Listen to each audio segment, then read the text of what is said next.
From downtown, this is Tim Kitzer from NBA Jam, and you're listening to NintenDomain Podcast. Boom shakalaka! This week on NintenDomain, the Pokemon Company got hacked, and move over Dragon Quest XI, there's a new 7-hour demo on the Switch. I've been feasting on the best scraps in gaming. Thank goodness I finished.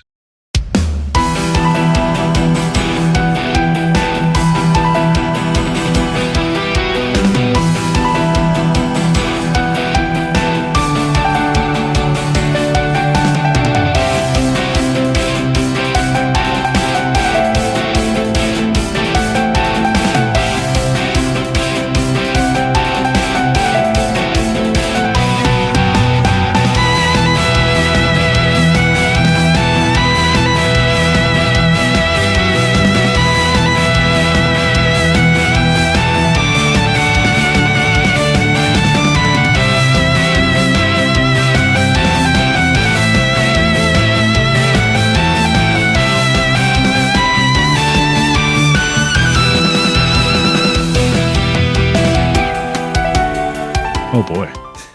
Yeah, no. Stay away from that one. Welcome to NintenDomain Podcast, episode 443. Your place here, Nintendo fans, talk about Nintendo games and hacked companies and whatever else. And we are your hosts. I'm Trey Viral Pumpkin Carving Johnson. That's just called rot. If it's a viral, it's a viral carving of the pumpkin. No, that's bacteria. I'm Jereme, full-time UAP Mikowski. I'm John, got the badge to prove it, knitter. Badge is cool. Badge haver. Yeah.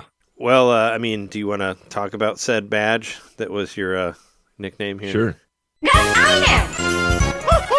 So, you might remember a couple months ago when I was playing the game.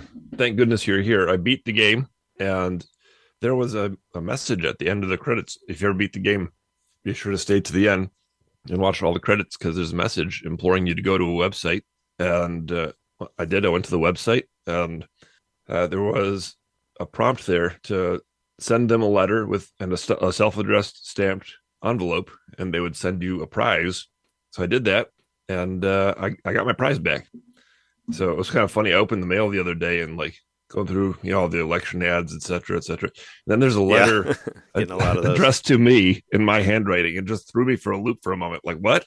Oh yeah, this is supposed to be the thing from. Oh no, future John. I was gonna say future John or past John is trying to contact me. More like past John is trying to contact you yet, because it was your. Beware the game that makes you laugh. Stay off of interstate, whatever. Oh, so yeah, I finally got the prize. I opened it up, and it's just like a cheeky little gift, which I thought was totally appropriate. Just made me smile, and it was a little badge that says the kind of badge that you would get at Cub Scouts or something. You sew on your shirt. A patch, yep. Oh, a patch, yeah. A patch, yep, correct. And it says, "Thank goodness I finished." Huh. And it's a picture of some boxer shorts hanging on a clothesline. Pants. Yeah, there it is. And then I looked at it even closer. I think it's making a little naughty joke, because there's definitely a stain on those boxer Yeah, shorts. it looks like and it's got hearts on the shorts. Is that the butt? Is that the butt or the front? Is that? It looks kind of brown, so maybe it's like a wet poop stain, either that or it's a pee stain. I thought it looks kind of brown. I think paired with the phrase that's on there, it looks like it's a cum stain.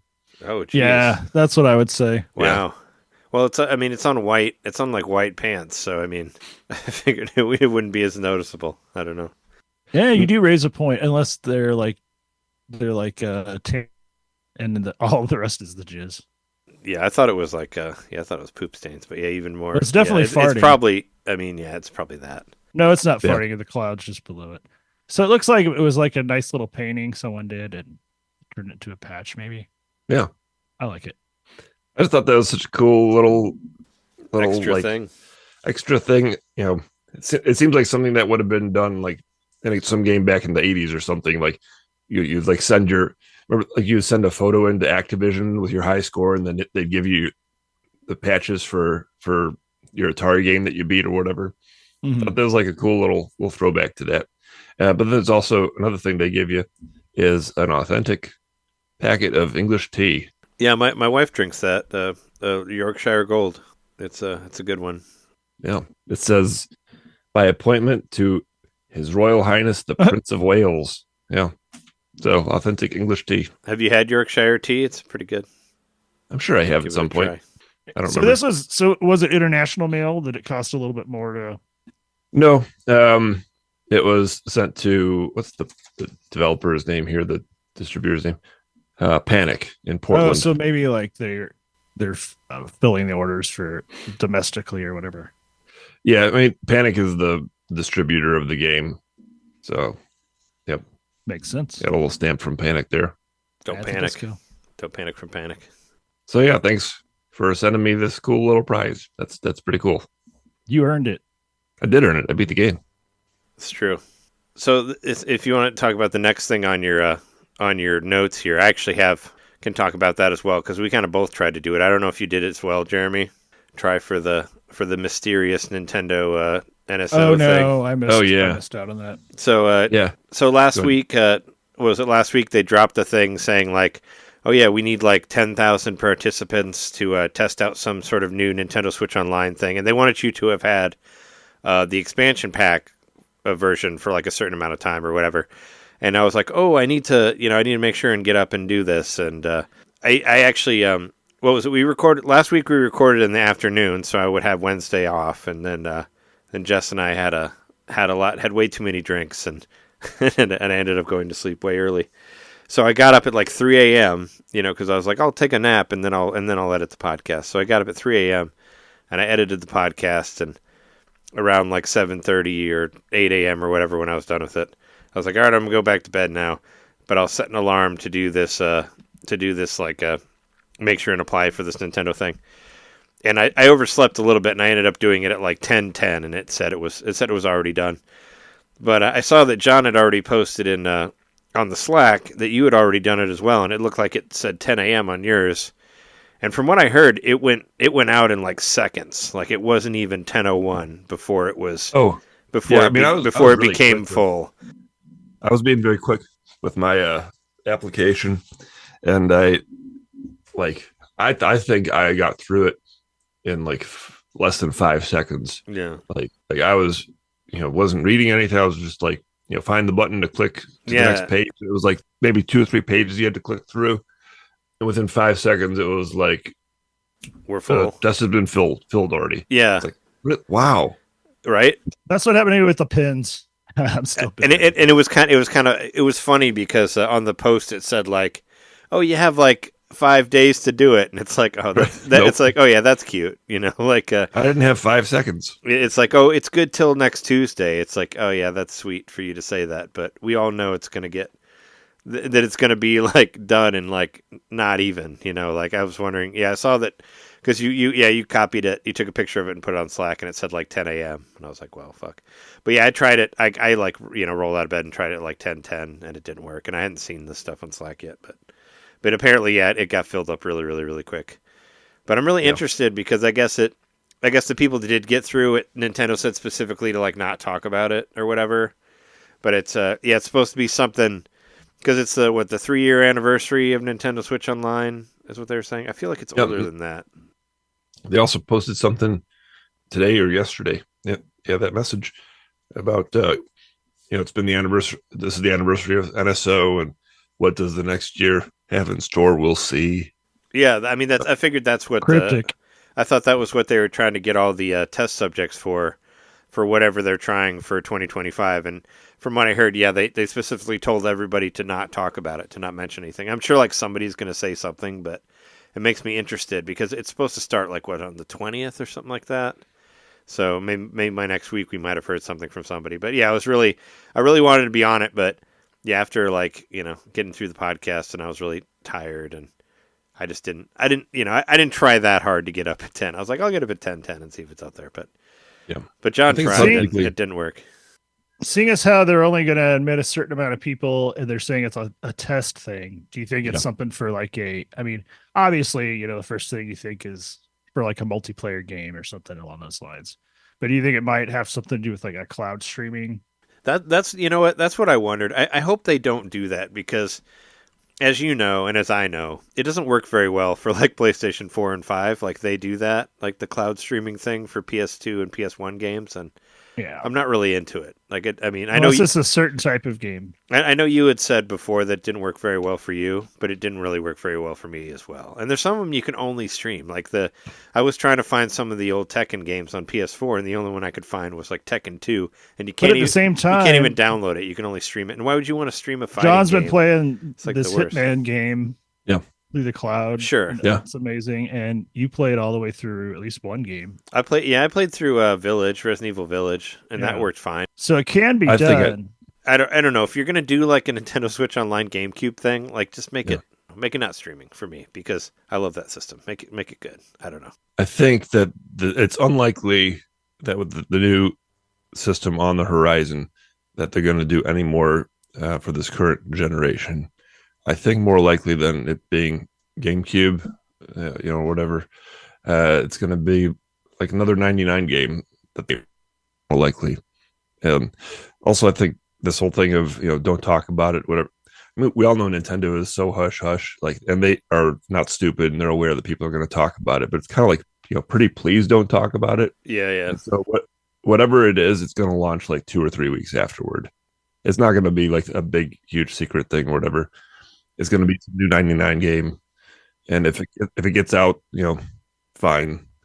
Here's another idea I had. The big thing about, I just want to say before I forget, that the thing about the GameCube thing is that the latest update for Switch made it so you couldn't use the GameCube adapter anymore. So there's been rumblings about that, of people thinking that there was going to be some sort of GameCube thing. Not necessarily that they'd put the whole system on there, but maybe they would make their own GameCube controller or something like that. I felt it kind of weird that they would just take that ability off of the Switch in the newest update if they weren't doing anything with it. What were you going to say? Oh, what I was going to say was the other thing that we've been hoping for a while is the getting the second screen somehow. So if there's maybe a way that using your own phone, they're going to do DS or Wii U. I don't know. At this point, there's no Wii U games they need to do it with, but Xenoblade Chronicles X.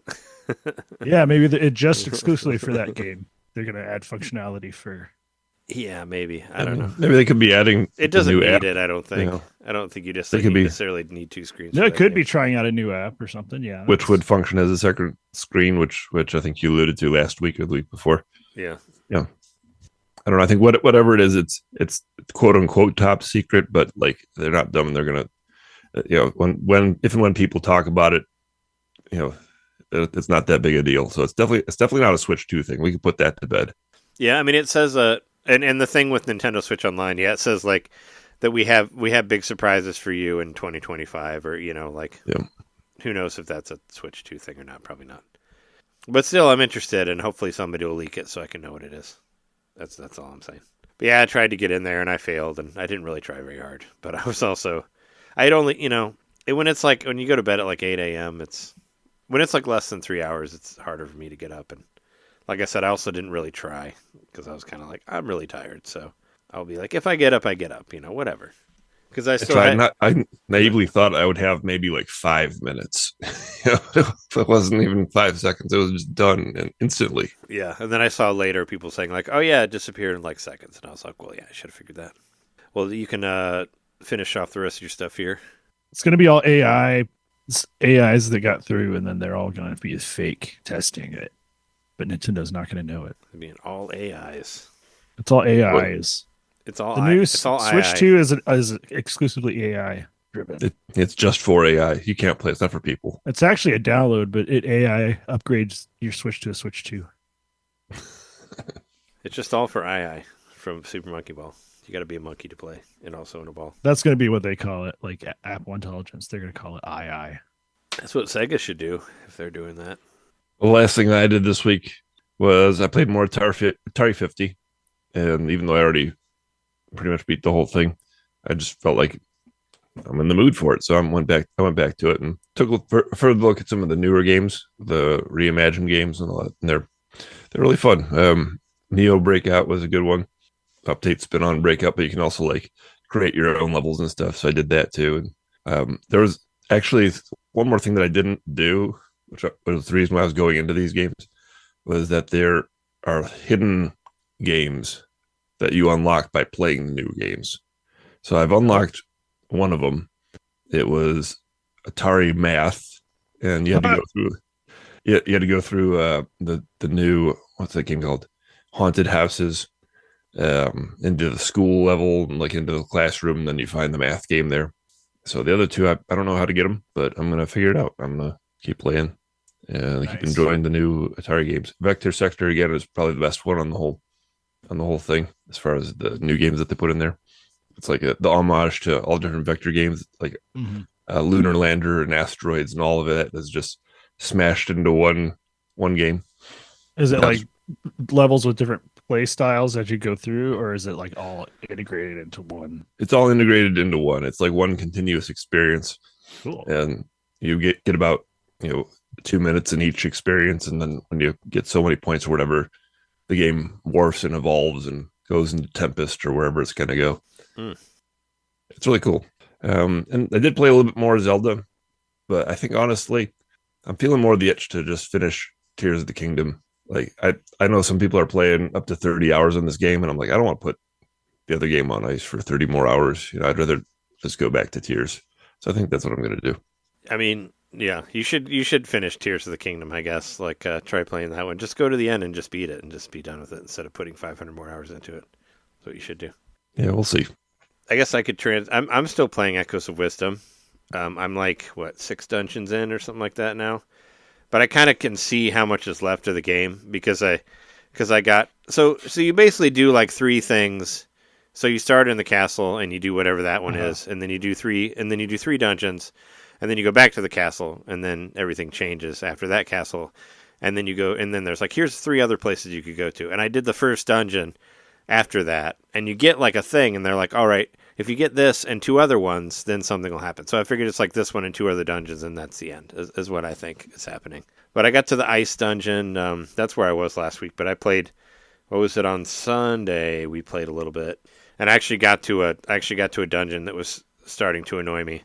So I did actually look a couple things up online, because once you're playing a game and you're like trying to figure out a puzzle and the game just stops being fun, it just becomes incredibly annoying. That's when I look up stuff. So that's what I did, because I'm like, I'm not having fun with this at all. So I'm going to fucking look at a YouTube video because it's stupid. And I would have never figured it out. It's so dumb. Like I had to make the boom thing go up really high and then sprout a bird and then hang on the bird and fly over another thing and attach to another thing. I would have never figured that shit out. It was just really annoying. And I didn't even know you could even hang on to a bird and fly like that. Like the game never told me this, so it's like, whatever. But, and I looked on some stuff online through Reddit or whatever, and I guess the dungeon that I was on, even though they kind of let you go to whatever dungeon you want, a lot of the stuff that is in that dungeon is introduced in another dungeon earlier, or a different dungeon that I should have gone to first. So I don't know. Whenever I get to that one, it'll be easier, I guess. But I made it through, finally, and I was playing with Jess, and they're like, this game would drive me crazy because you're trying to throw all this shit out that isn't like doing what you want it to, and you're getting killed by another thing, and yeah, it's the play mechanics are just, they don't always work. But I did get to the point where I got a level 3 Borblin, which is pretty cool, who has this big giant sword, and he can basically one-shot everybody. Just hack right through them in one shot. So I finally have like an OP Echo, so that's pretty cool. And I kind of just randomly found it because there's this like forest area that's kind of like the Lost Woods or whatever. Because if you jump on top of the trees and you try to walk over it, it'll like disappear and then you'll come back. Mm-hmm. So like there's kind of like a maze to it. But I found this Borblin and I beat him, and after I beat the dungeon, I had just gotten enough points to echo it. I guess I wouldn't have been able to do it if I hadn't done that, because now I have 6 points instead of 5 or whatever. But then that one's like the highest one, and that one's just hacks through everybody. So that was pretty cool. So I just went around and just kind of finished up some of the other rifts that I had that weren't actual full dungeons, but were like mini dungeons. So I was kind of just trying to do more of the map, like that sort of thing. So that's what I did on Sunday. But it's still, I'm still into it. There's too many other games coming out in the next few weeks that I might stop playing it for a while. I don't know. I mean, Mario Party Jamboree comes out tonight, in an hour and a half, and I'm planning on streaming that. So I'm probably going to be distracted for the next few weeks. But it's it's still a fun game. I'm still planning on playing it through all the way, and I still like it. It's weird. It's a weird game. But last week I was really excited about the F-Zero games for Game Boy Advance that were released on Nintendo Switch Online. I did get to play those. I did actually get to credits on F-Zero GP Legend. Well, F-Zero GP Legend, like what's cool about it is it's based on the anime that didn't come out here. I wish it would have. I would totally watch it. But it's cool because it gives you all these extra information about different F-Zero stuff that maybe you don't know. Like I didn't know that Mute City was actually New York, is like New York or whatever. Like they never really mentioned that, or maybe they did in like the instruction manual of the Super NES one or something. But they give you backstories of all the different places that you've raced on in the previous areas and all that, and that's really cool. And the main character's name is Rick Wheeler. Rick Wheeler on the English version, which I actually found out because you can play as him on F-Zero Climax, and his name is Rick Suzuki on there, but it's the same guy. He has the same car and all that. I guess they just thought Wheeler was more of an American name or something like that, because it's 100% Rick Suzuki on Climax, and Climax is mostly in English. Like there's some of the options are in Japanese, but you can find your way through it pretty easily. So you start off the story with Rick Wheeler, and like say you're doing the first story, like it starts off with you chasing Zoda, which of course it is the Zoda from Star Tropics, or it's a reference to Zoda from Star Tropics, who is a racer in F-Zero. So you're chasing Zoda, and as you're chasing Zoda, you run into Captain Falcon, and then the story splits off, and then you can go to Captain Falcon's story and see where he was and how he got to the Zoda chase. And then you'll meet another person in Captain Falcon's story, and that'll split off to another character to see how they got to meet Captain Falcon. Or you go to Zoda, and you see what Zoda was doing before he got chased, which is really cool. So it kind of like spins out from one thing to another to another. But if you stay on like one character and you get all the way to the end, you get credits. And that's basically what I did. I played through all of Rick Wheeler's story, and like the final race is called X, is like the X race or whatever. And once you beat that, you get credits. So that's what I did with Rick Wheeler. And I just kind of fucked around with, because you get all these different, like I said, you get Captain Falcons, you get Jodie Summers, you get Blood Falcon, the anti-Captain Falcon or whatever, you get to play as him too. And they're pretty, I think this is the farthest I've ever got on this game. I don't think I did very well on it on Game Boy Advance. I have it still. It's playing on my Game Boy player back there. But I don't think I ever got this far.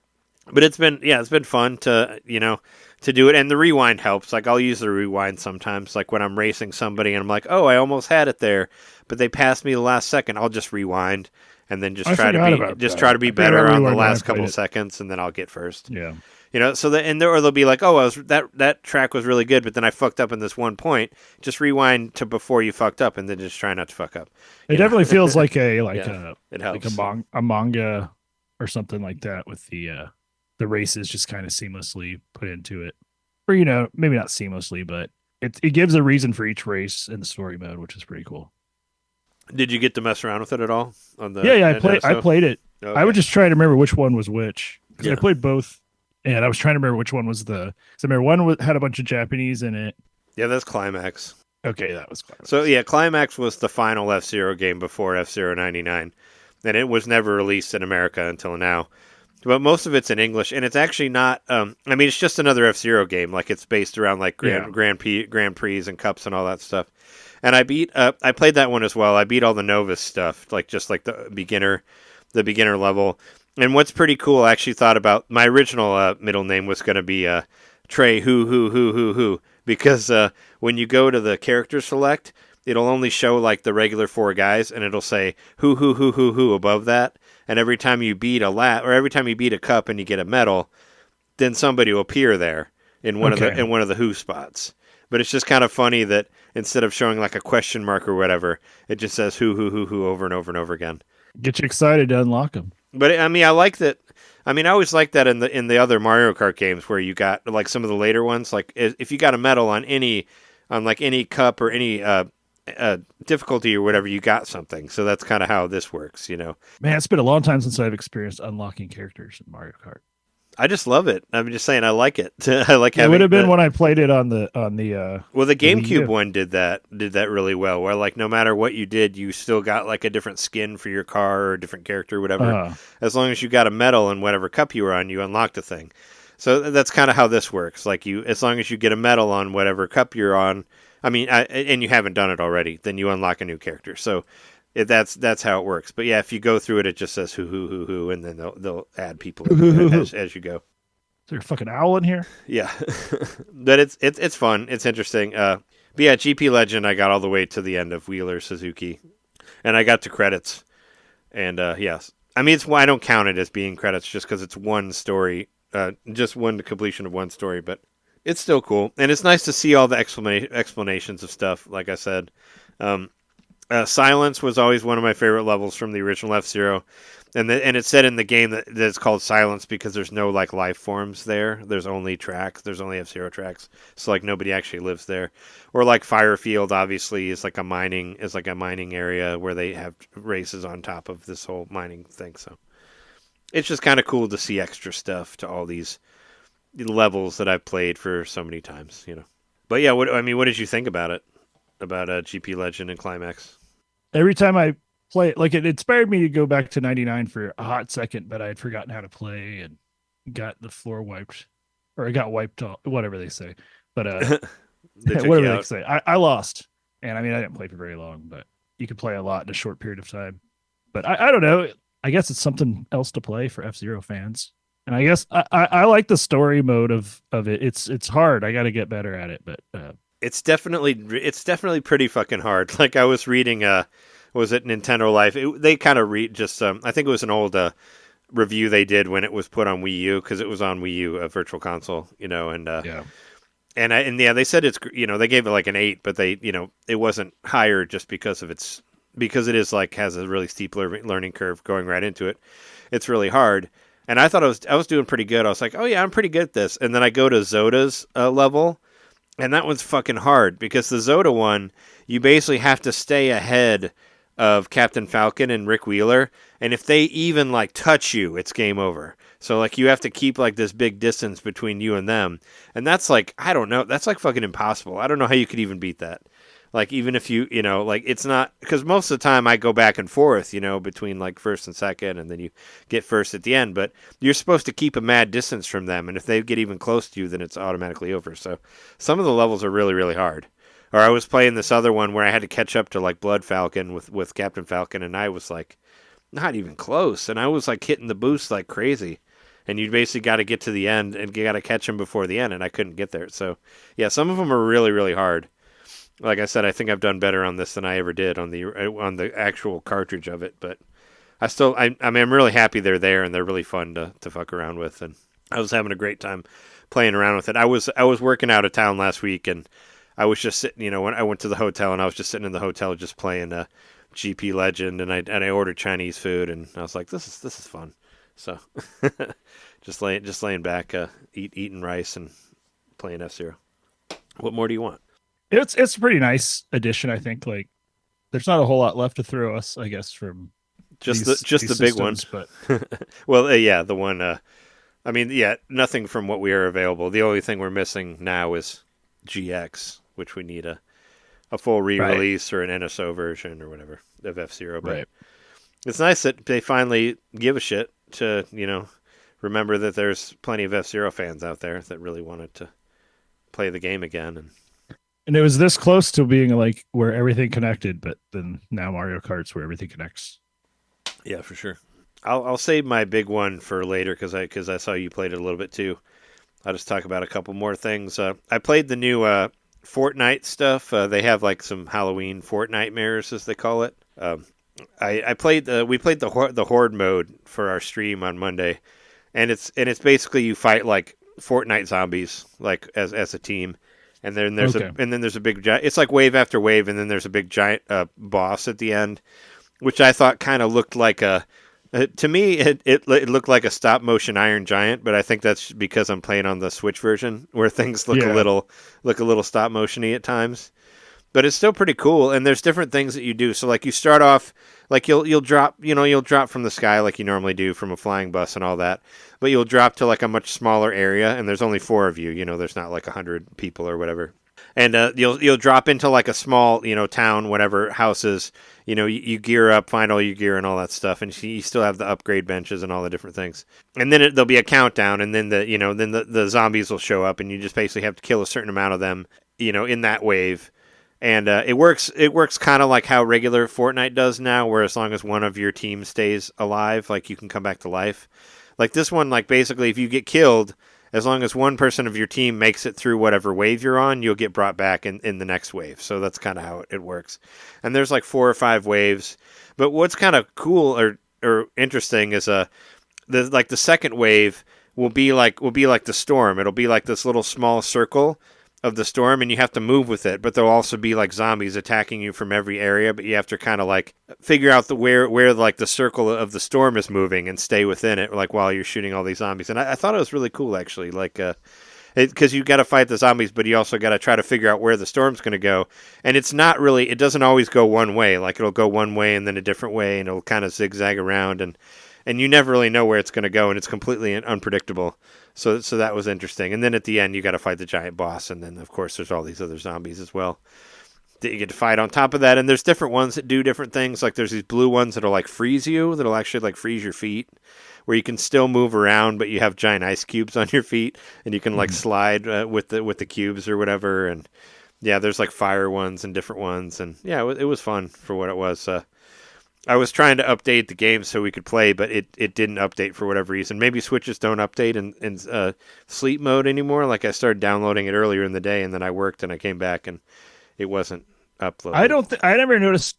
I always had to like manually download stuff when I It played used Fortnite to. on Switch. It used to, like when it first came out, it used to download in sleep And some mode. of those they'll since Fortnite will those are sometimes some pretty substantial patches. So I've had to literally like delete a game to update Fortnite before. It took around like an hour to do it, but actually this might have been part of one of the new updates too, and Mortal Kombat 1 does this too, where it'll actually delete stuff from the file. Like it'll be like, hey, there's old data on your Fortnite file. Do you just want to delete that and download the new stuff?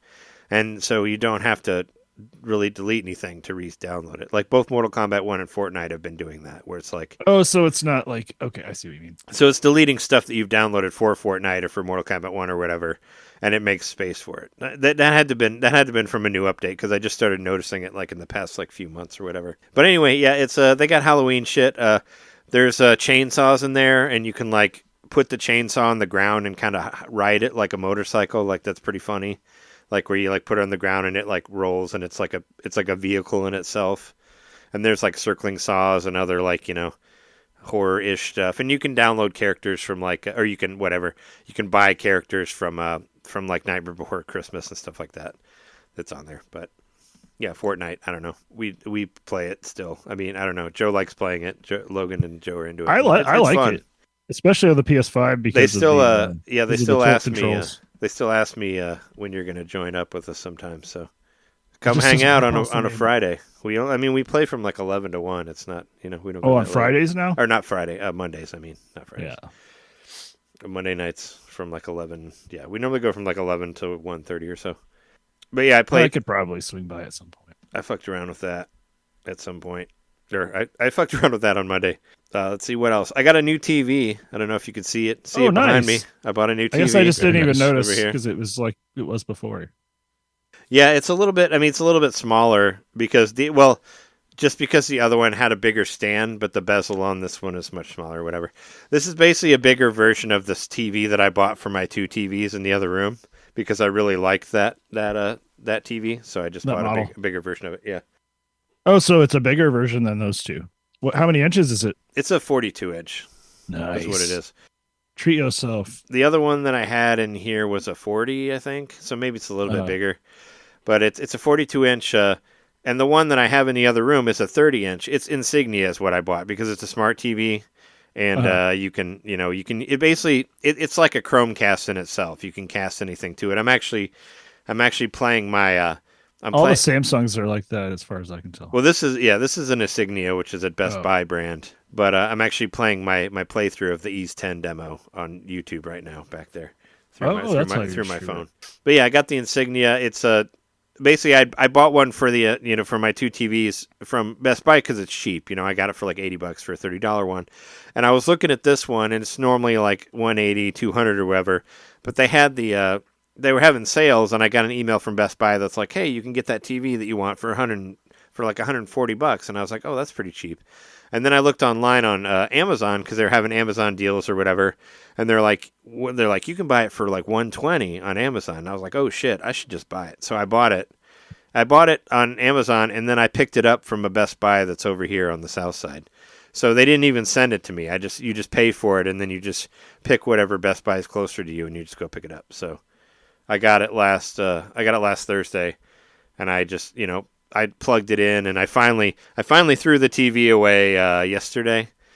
And I thought of you for a second, Jereme, because I put it out. I put my TV in the back, and then it rained all day yesterday, and my old TV became the TV that hath been rained upon. So there you go. HD. Yeah, the HD version. And nobody took it. Nobody wanted it. I thought somebody would take it out of the alley. People don't. Nobody no, wanted it. It's the same as it was with those. Nobody cares. People won't grab those anymore. I've seen them. I've seen flat screens sitting out. There's like trucks that come through and like collect metal and shit like that. So I thought maybe somebody would take it. But I wouldn't be surprised if there's like scrappers that go around the city, just like homeless people or people that just do it for extra money. Well, I mean, I've seen scrappers around like all over the place. Like, people who look for metal and stuff like that in alleys. Like for every apartment I've ever had in Chicago, I've seen people doing that. But I don't know. I figured somebody would take the TV, but and trash was late too because of like Indigenous Day or whatever on Monday. Yeah. And nobody cared about the TV. It was out there until the trash people came and got it. So whatever. I mean, it didn't work anyway, really. So. But I mean, I heard, I know John's found like TVs in the trash, and I remember I have at Beechwood, one of our regulars, Dan, like he found a TV in the trash, that he used or whatever. But I figured somebody would take it, and I was like, well, I'm glad they didn't because I kept the power cable because I thought I might be able to use it for other things, and I kept I kept the remote too. So I mean, you'd have to, I don't know if you could even get it working, you'd have to find a different power cable. Or whatever, but I threw it out and I got the Insignia, the 42-inch, and it's great. The reason that I got this one is like I got the other one just because number one I wanted to have a different brand from the Samsung because all TVs use the same remote. So if you have two TVs next to each other and you try to control them independently, you can't because the remote will work for both TVs.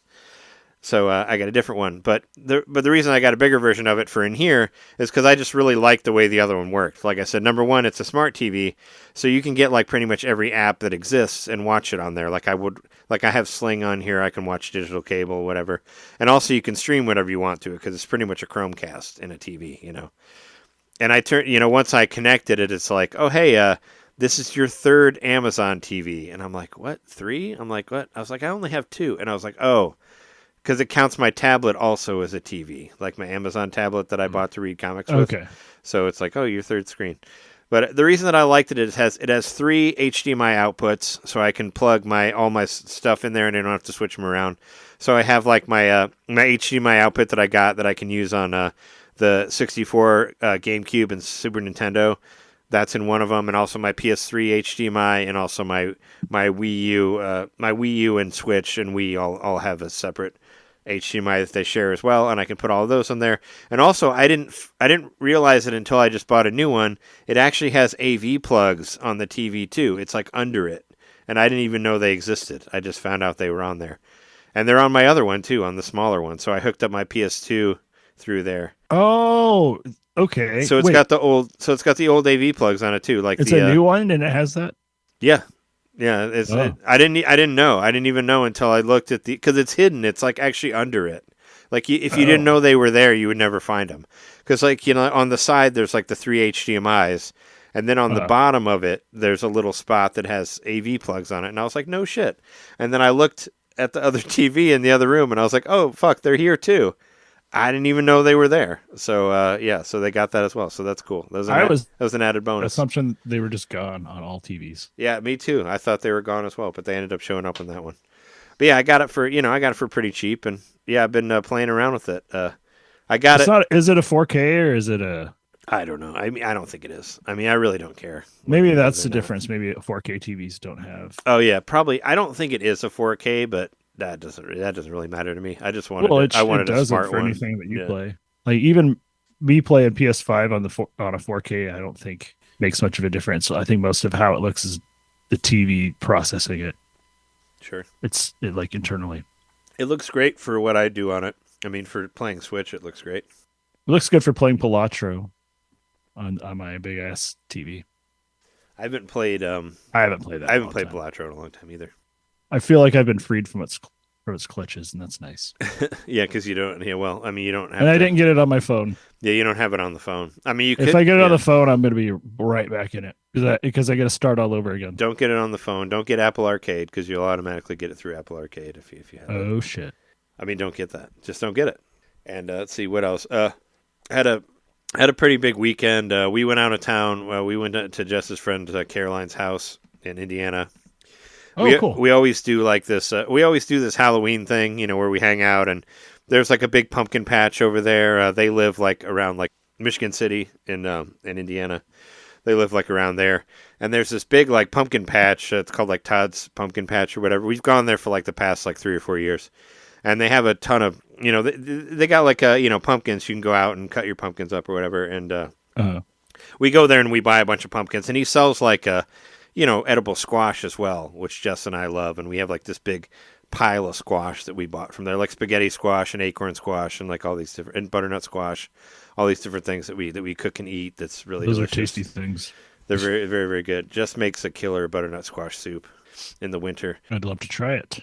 But yeah, we went and did Mail that. it to me. We went and did that, and we carved pumpkins, and Caroline and her husband and Jess, they all put the pumpkins on their head and dance around to whatever. And I film it. That's my excuse. I'm like, I'll film it. Wait, they put the pumpkin like actually on their head? Yeah. I could send you a link to it on Instagram. Do they have like a light inside of the pumpkin? No.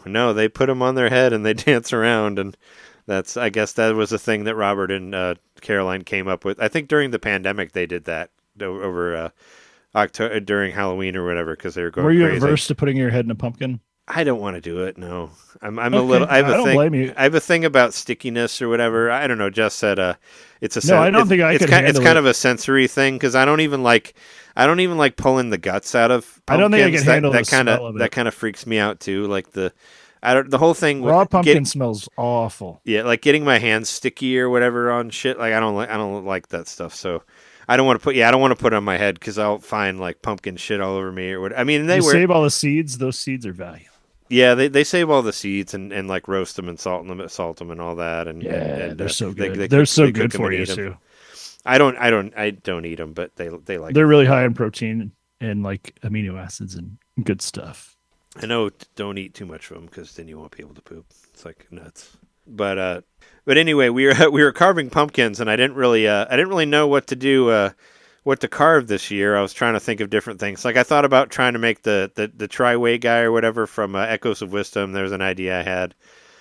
There was another one I was going to try to do Captain Falcon from F-Zero. I was thinking about that, and Jess was like, you should make a wrestler, and I can't do any wrestlers. I was like, I could try to do like Sting, but that could be kind of difficult. Or I could do like Darby Allin, but that's all like, bones and stuff. That'd be hard to do. And I was just kind of thinking through my head, and I was like, well, maybe I could do the Outrunners. Like, I like those guys, which I've mentioned them before on the Patreon here. And I ended up making both of them on there. And I did like their sunglasses and like their mustache and their mouth and all that. And I put two heads next to each other. And, It kind of like, I don't know, it was like lightning in a bottle or whatever, but they had just, there was a pay-per-view this Saturday, which actually I didn't watch it because I didn't have enough time or money to get it. But the opening, the free match, where they always do like 2 or 3 matches for free on YouTube before the pay-per-view, that you can watch. And the final match before the actual pay-per-view was Outrunners. And they won the match, and they've been pretty hot lately. Like they did this whole tag team gauntlet thing a couple of weeks ago, where they got the huge pop when they came out or whatever. And I love these guys. I think they're hilarious. I don't know if I mentioned their names.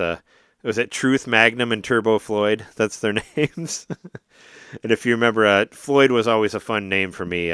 One time, Jereme and I locked the keys in the car, and some guy at a gas station called me Floyd. Do you remember that? And when I used to write stories for my screenwriting class at Columbia, I named all my main characters Floyd because I thought it was a hilarious name. It's a great name. But yeah, Turbo Floyd and Truth Magnum. But anyway, I took pictures of these pumpkins and I put them on Twitter, and I tagged both of the wrestlers on there.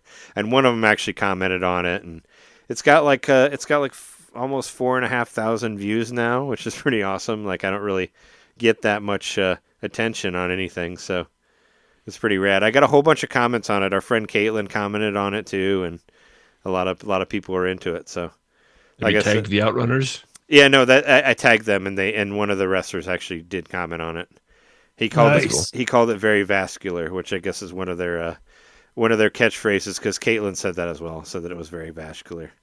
Is that something to do with like muscles? Yeah, I think yeah. And somebody else said like the youngest pumpkins alive, which is like the slogan for them, where they're the youngest wrestlers alive, because the joke is that they've been wrestling since the 80s, but they never aged or whatever, like that sort of, and they'll never say how old they are when they were born, or that's their own fun thing with it, because they're like, oh yeah, we've been wrestling since the 80s and we still look like we do, or whatever. And yeah, so one person said youngest pumpkin alive, and another person said like, check out these new pumpkins or whatever. But yeah, a bunch of people like commented on it and liked it, and even got some bookmarks. People actually saved it or whatever, so they can look at it later. So people will be reading something and they'll be like, I gotta make sure I come back here, and they'll grab their bookmark of your pumpkin. I guess. Well, on Twitter you can bookmark a thing, so it'll save it or whatever, and be like, hey, here's my yeah. Anyway, I never understood that. I think I've accidentally done that with a bunch of stuff, though. I mean, it's most of the time you read it in like 2 seconds. It was just kind of cool to be like, oh hey, my pumpkins were popular and people looked at it. I think it looks really good. I think you earned the attention. Because at first glance it's very minimalistic, but then you see like more detail the more you look, as far as like the detail and the mustache and the like goop and all that. My biggest concern was that people would think that the mustache was the mouth. Like that's what I was afraid of, because I just have the eyes and the mustache, and even though I have a mouth under the mustache, you might think that's like a chin or something. So I was trying really hard to make the mustache look like a mustache. So I even kind of went in and put little lines to kind of give it a little bit of texture to make it look like a mustache and all that. So it worked. I was trying really, and I even put a little chin thing, and I actually there was a Outrunners t-shirt that I'm hoping to buy at some point. I based it off of that. Like that's where so I basically took the way their faces. So you should respond to whoever commented to you and be like, thanks, can I get one of those shirts? Oh yeah, to the wrestlers. I did actually see that, we're in the weeds here on wrestling stuff, but I did actually see that they were selling Outrunners t-shirts at the pay-per-view, and that's fucking huge. Like if you're a wrestler and they're actually selling like a specific shirt for you, like at a pay-per-view, that means that you're pretty big. Like it's hard to find like specific wrestler stuff at the events. You mostly only see t-shirts that are based about the events, or whoever has the belt or whatever the main match is. You might see. Is it usually like teams, or would each of them get their own shirt at some point if they like? Well, I mean, since they're a tag team, it's just that there's a few like tag team shirts, but they're cool. Like there's a pink one that's like 16-bit and shows them like driving jet skis, like that sort of thing. And the other one was just, I can send you I can put it on Slack, the shirt that I used as an inspiration for the pumpkin or whatever. But yeah, they're all pink. They're all pink shirts, and they say Outrunners. And actually, when I was almost at the pay-per-view, well, I missed All Out because I worked on another thing, but I needed the money, so whatever. But the night before, I was there for Collision, and as I was leaving, I walked past somebody as I was trying to go to the bathroom. And there were these two guys walking out, and they were like, man, I really hope they have Outrunners merchandise tomorrow. Like, they said that as I was exiting. And I was like, really? I was like, okay. Because they did this joke where Outrunners were there, and I say they're getting interviewed, where they show it on the TV and everybody, like, responds to it or whatever. And they're like, oh, yeah, we got it. All our merchandise sold out. Or, they were doing a joke about that. And I heard somebody talking about, like, oh, I wonder if they'll have shirts tomorrow. So they didn't end up having them. You've got your finger on the pulse of the zeitgeist community. I know, it happens sometimes. Well, it was like perfect because I think I posted it like right after they had won the match before the pay-per-view or whatever, so they were kind of like trending or whatnot, or Anyway, I think they're great, and it was like it was cool to be a part of it because I thought they were cool when I first saw them in Ring of Honor, like however long ago. It's cool to see a wrestler or a wrestling team or whatever where you're like, oh, that's a cool idea. And then later that was the same thing with the Acclaimed. Like I saw them on AEW Dark, which was just playing on YouTube for free. But when they came out and rapped their intro or whatever, I was like, oh, that's great. Nobody's done that before. Like those guys are going to go somewhere. And then they became tag team champions, trios champions, like. They did a bunch of shit. Like, they totally blew up, like, once they got to, like, Dynamite and all that. So, it's cool to see a wrestler, like, before anybody knows about it and be like, oh, that's a good idea. And then they become famous later. So I was kind of, on the cusp of the zeitgeist for that or whatever.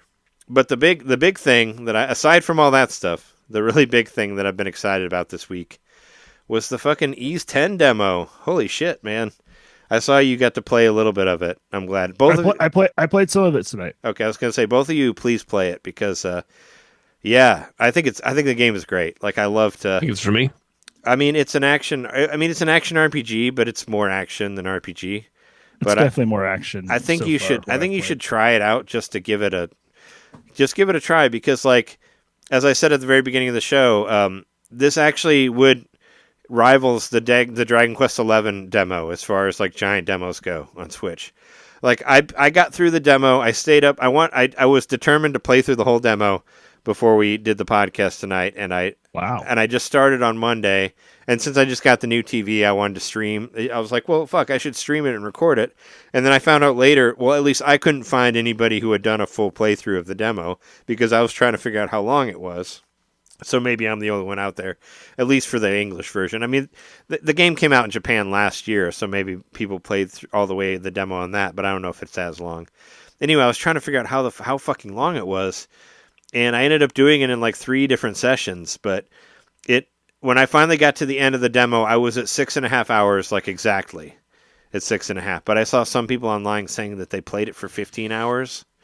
You know, it's like the Dragon Quest demo. Like you could have played that for 10 hours if you really wanted to. Yeah. And I got through it in 7. You know, because I was kind of just following the regular route. You know, like just doing the main things, and that's pretty much what I've been doing on Ease 10. But man. Like, and I watched some reviews. It's been reviewed already, so I've been watching a bunch of Ease stuff. You know, it's cool to have Ease back. You know, and I watched the Nintendo World Report review about it, and they were basically like, you know, what I figured. They're like, you know, better than 9, but not as good as 8. But the person who was reviewing it was talking about how much they loved 8 and how they kind of fell out of it a little bit with 9, which I kind of did too as well. But 10 is like. It's bringing it back. It's bringing back that solid Ease stuff. And also, not to mention, I said this years ago, and now, you know, people who get views or whatever, now they're saying it, but I knew about it from the beginning. Ease 10 was actually originally developed for the Switch because the Ease had gotten so many sales through, like, you know, through Switch sales or whatever.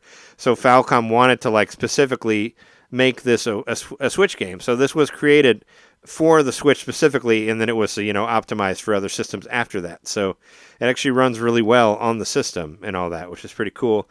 And like and they also said that because this actually takes place in the timeline, it takes place between Ease 2 and 3, which I guess doesn't really matter if you don't know the regular Ease timeline or whatever. But they wanted to make Adol younger because they thought that there was a younger audience of people that were playing Switches. So like all of it's inspired by the popularity of the Switch and all that, which I think is really cool. But it's yeah, and you only have 2 characters in this one versus like you would have like 5 or 6 in the other Ease games that I've played. And you get to kind of go back and forth, and I don't know. I felt like I thought it was written really well so far. Like the Adol and Karja they have really good chemistry, I thought, and I like their back and forth, and I like how she's like kind of shitty, and it has like a crazy intro too, where these like Viking pirates, like they show up, and it's kind of funny because Adol has had like so much trouble with ships, and they kind of mention that because, you know, 8 hasn't happened yet, so he doesn't know about like being stranded on an island for however long. So he's all like, I'm going to go to the sea. So this is before Lacrimosa? Yeah, this is before Lacrimosa. It's in between 2 and 3. So they're kind of making jokes about Adol. They'll mention in the game that he's like 17 years old multiple times. But yeah, they're like, oh no, yeah, I'm ready to go on adventures. And then he gets on a ship, and then these Viking pirates show up, and they kill the captain. They just kill the captain. Like, I know, right there. that was rough. Yeah, I got past that part. Yeah, it's pretty early, so I thought I could say that. I remember thinking when I was playing it, I was like, you know, it's very cartoony, but other things are cartoony. It doesn't mean it's not going to be somewhat. I like the cartooniness of it. I mean, I like the very colors Dragon really Questy. pop. Yeah. It's got that in a good way. I mean color. that as a compliment. Mm-hmm. So like the character of the captain, yeah, they just fucking kill him, and like you're about to do something about it. Someone's like, you can't do anything about it. Just don't. Yeah. And you don't get the choice. Yeah, exactly. You just stand there and watch them fucking kill the captain. Yeah. And then like you're like, well, at least they let us free. So they got that going for them. Yeah, it's kind of weird that like yeah, it's weird because they flat out kill the captain, but yeah, like yeah, he deserved it. Like I was like, what, they didn't that he didn't pay you or whatever. Like I was trying to figure out why he got killed, because you kind of become buddy with these Viking pirates later. It's because he didn't pay yeah. the toll and he was avoiding sure. paying the toll. Yeah. But it was like Shouldn't have killed him. they though. were like they're like state sanctioned pirates essentially. Is basically what I gathered. Yeah. Well, apparently they work for. Because I know they made an agreement with the town that you end up at. I don't know how far you've gotten, so I don't want to spoil it. That's what I'm talking about. Okay, so that's yeah, why I mean, like, yeah. as far as being state sanctioned for that area, that's why everybody's like, of course, we're gonna like grumble about it when they're not around, but ultimately, like, we just gotta be like, well, it could be worse. They're talking about how like there's a lot less invasions now, or a lot less of what do they call it, plundering or whatever. Oh yeah, sure, yeah, because and so the trade-off's worth it. Just pay the toll. It's his own fault. Not only if he had paid the toll, they would have escorted him through and kept him safe. So it's like, not only was he taking a risk by not paying the toll that they were going to get after him, but he was also not being like guided through the waters. So in a way, he was endangering. Maybe I'm reading too much into it, but that was sort of what I got from the townsfolk that were like back and forth about it. So I'm like, I still thought it was weird that the hero was just like, they're just like, or I can't remember who said that. It wasn't Doggo or whatever, but it was the other guy. Dogi? He was just like, yeah, Dogi. But it was somebody else who was Adel like, and Dogi, yeah. and they were like, don't do that. And Adel's just like, okay. And then they like just watch him get murdered. Yeah, Adel's also supposed to be like, he's 17. He's supposed to be kind of stupid too, and also I didn't realize that. Yeah. I don't know the context. I figured, I was like, well, I haven't played 1 through 9, but here we go. Yeah, it actually takes place before all those, so you don't have to worry. Don't have to worry about it. Like I said, they wanted him to be more youthful because they thought that the Switch audience was more youthful or whatever. That's kind of what they. But there's definitely for. been multiple references where they're like the lady at the end is like, "Oh, you're my age. You're a teenager too." Yeah, they say it a lot of times. Well, also Karcha is 17 as well, so because you're supposed to be like. Like I said, I don't want to spoil it because there are a lot of really cool surprises like in the demo where I was like, oh, holy shit, like that's cool, or that's cool. Like it kept going. How much of it relies on knowing about Ease, and how much of it will just be fun? I don't think any of it really. I don't think you need to know anything about Ease. Like honestly, what about Niham Falcon? Do I need to know about all that stuff? No, I really don't think you need to know anything about any of the previous stories or whatever. I mean, it's kind of funny. The stuff with like Adel's like history with boats like getting destroyed or whatever, like that's kind of funny, but you don't need to know that to see. But I mean, it reminded me of Dragon Quest 8 or Dragon Quest 11, in just the way that the plot takes a whole lot of turns that you don't expect. Like because I was playing through the first couple hours of the demo. And I'm like, oh, yeah, this is, because I played some of this on the Japanese version, but it was all in Japanese, so I didn't really know exactly what was going on. So I only played so far. But you're like, oh, yeah, this kind of feels like all the other Ys games. I'm used to this. But then there's like a bunch of shit that happens where you're like, oh, I didn't expect that, or I didn't expect that. And there's a lot of turns, in the plot and all that, which is great. So I think I'll probably finish this demo. And it's inspired by something else I played, but I'll get to that later. But I definitely will be playing this demo fully because it's free and I'm having fun with it so far. Well, and it's like a series that's become one of my favorite series ever on the show because I loved Ys 8 so much, and now both of you can play like almost 7 hours of it for free. I feel like I need to support these beefy demos. It's like owning the game. Like you get it's a free game. Yeah. I was so surprised by how much they give you. Like I didn't know walking into it. I didn't really know how long it was going to be. I expected it to be like 2 hours or 3 hours, and I ended up staying up till like 5 or 6 in the morning just trying to get through it. And also, like I said, I wanted to record it. Kind of I recorded all of Ys 8 because I was an idiot, and I played all of that streaming and recorded all of it and put it all on YouTube. You can find it all on there. Only played it when you were streaming. Yeah, I only played it when I was streaming. But this one, I was like, oh, I'm gonna record the demo, and the demo just kept going and going and going. I think it goes into about halfway through chapter 3, is about where it goes. So I played through all of chapter 1, and it didn't end, and I'm like, fuck, I gotta go to bed. So I ended my stream at like 2.5 hours or something like that, and at the end of chapter 1, and then I played all the way through chapter 2, and it also didn't end, and I'm like, all right, fine, well, I guess I'll just keep going, and then about halfway through on chapter 3, you get to a big boss, and you're about right ready to fight the boss, and then it just stops, and it's like, buy the game. And I'm like, fuck you. That sounds really familiar to me. Yeah. I mean, I feel like that's kind of, I think it kind of did that with Dragon Quest XI. Well, I remember Dragon Quest XI, I was going to a different town or something. I was like, oh, yeah, let's do this. And it just stopped, and it's like, I thought in Dragon Quest buy the 11 game. it was definitely like it was a less like intense moment when the demo Yeah, was it just was suddenly over, yeah. which made it more surprising because you're kind of expecting like, are they going to let me fight this boss or not?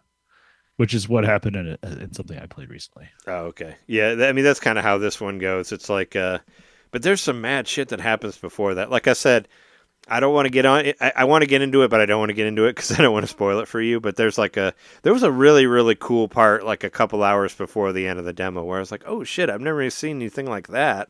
And I didn't even know about it. Like I was trying really hard to beat this boss, but it turned out I wasn't supposed to beat the boss. And then after you get defeated, some shit happens, and I'm like, oh, whoa, okay, I haven't seen that before. That's cool. But yeah, no, I'm 100% pumped for this game. Like, I think Ease 10 looks awesome. Did you ever finish 9? No, but I'm gonna get back to it now. I was planning on getting back to it whenever I finished the demo, but like I said, 6.5 hours on the demo. I didn't really play anything else, but I was trying to like speed run through it, but not too much. But it's out there. All of the whole demo my whole playthrough is on YouTube now. So if you want to go check that out, you can. But it was cool it was cool to have that out there. And when I was delivering whatever, I just kept thinking about Ease 10. I was like, oh, I can't wait to get home and play Ease 10 some more. But another one of my nicknames I was thinking about saying was Spider Mana. I don't know have you gotten to that yet, Jereme? You can use so the idea is the whole thing about mana users. I guess like some of the Vikings get to use it. I have not gotten that far because I just I'll tell you. Have you gotten to the mana handcuffs? Have you got there yet? No, I'll tell you how far I got. I Okay. haven't played much at all. I just started tonight, so I got to the. Basically, I went and said I would join the militia. Oh, and okay. then it's Oh, like, yeah. Go back and talk to your. I'm going to go back and talk to the people at the inn, and then during that conversation, that's when I put it in sleep mode. So. Oh, okay. All that's right. where Yeah. I'm at. So, you're at the beginning then. Well, I mean, I've fought some enemies, and I've seen some plot points and all that. because I'd played through this part in the Japanese one. So you basically, you go and you fight those Grieger, I think is what they're called, and it turns out that you can't kill them unless you have mana powers because they'll like regenerate themselves.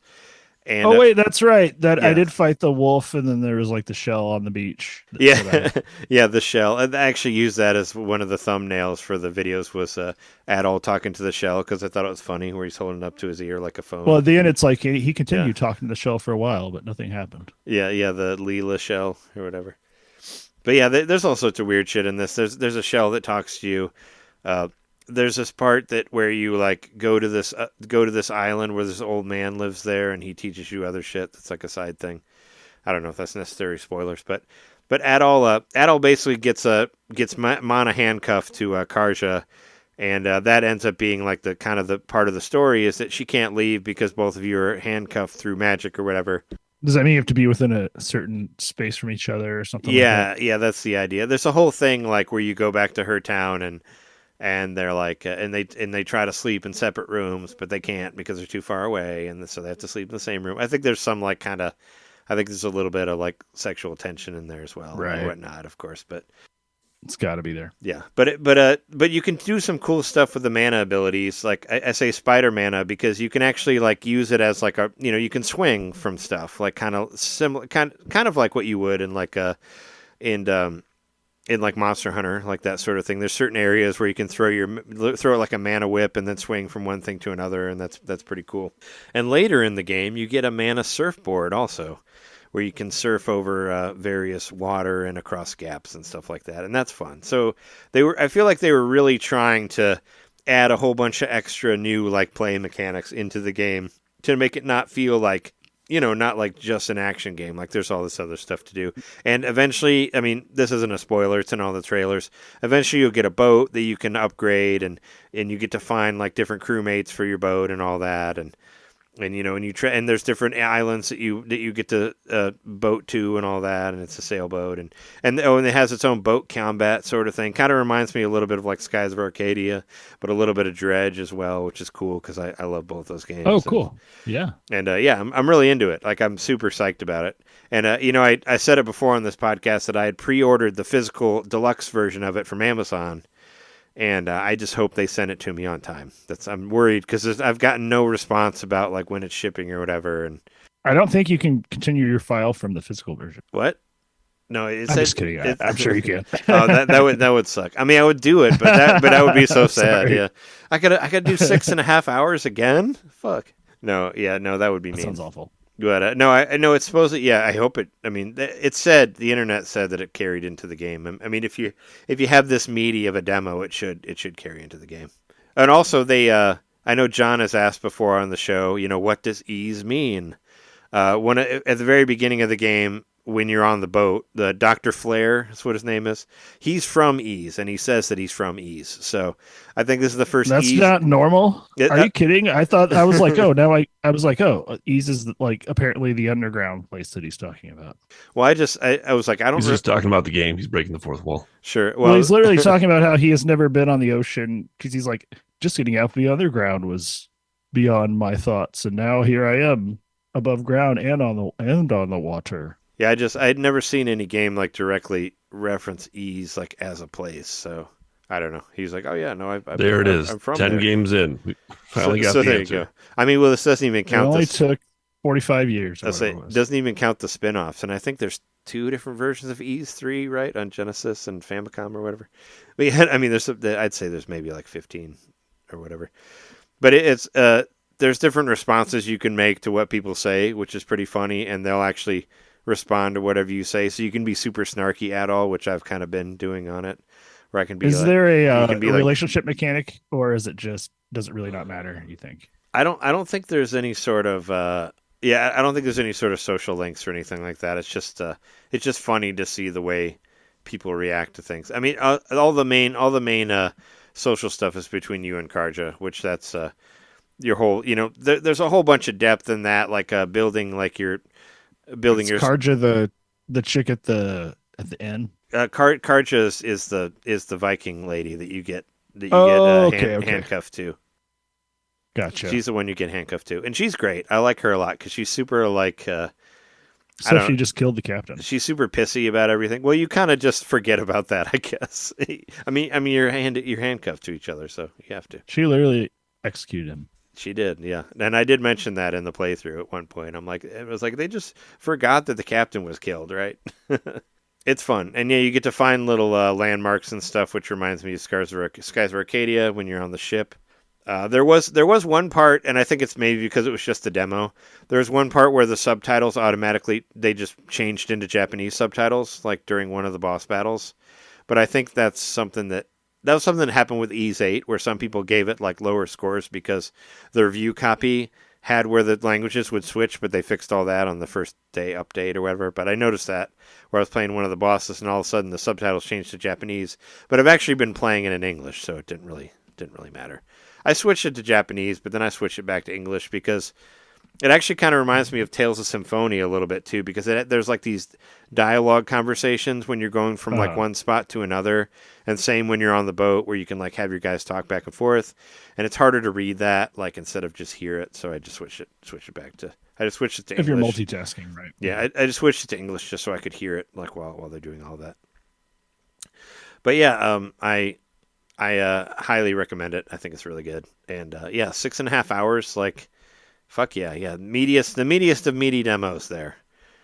Jeremy's already tried it, but you should try it too, That's John. That's good stuff. Because it's like, I don't know, you could compare it to Zelda. You could even compare it to, you could compare Ease 8 to Metroidvania even, because there was, certain items you had to get to progress to different areas and that sort of thing. So. And it's called Lacrimosa of Donna, which sounds like a Castlevania game. Yeah, sure. And it ended up being that Lacrimosa was really the destruction of everything, so. It's what happened in 8. Cry about it. Yeah. Yeah, maybe I'll try it. Anyway, let's take a break, and then we can come back and talk about the other thing. Sounds good. That Jeremy wants to talk about. Cool.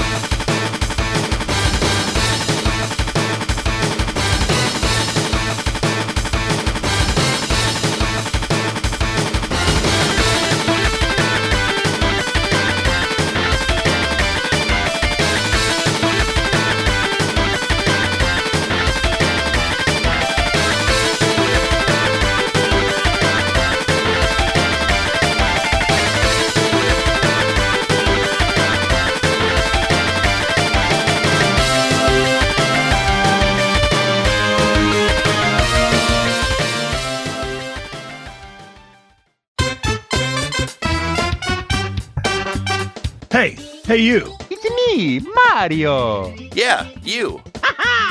Subscribe to our Patreon to hear our bonus shows, which happen every month. I'm tired.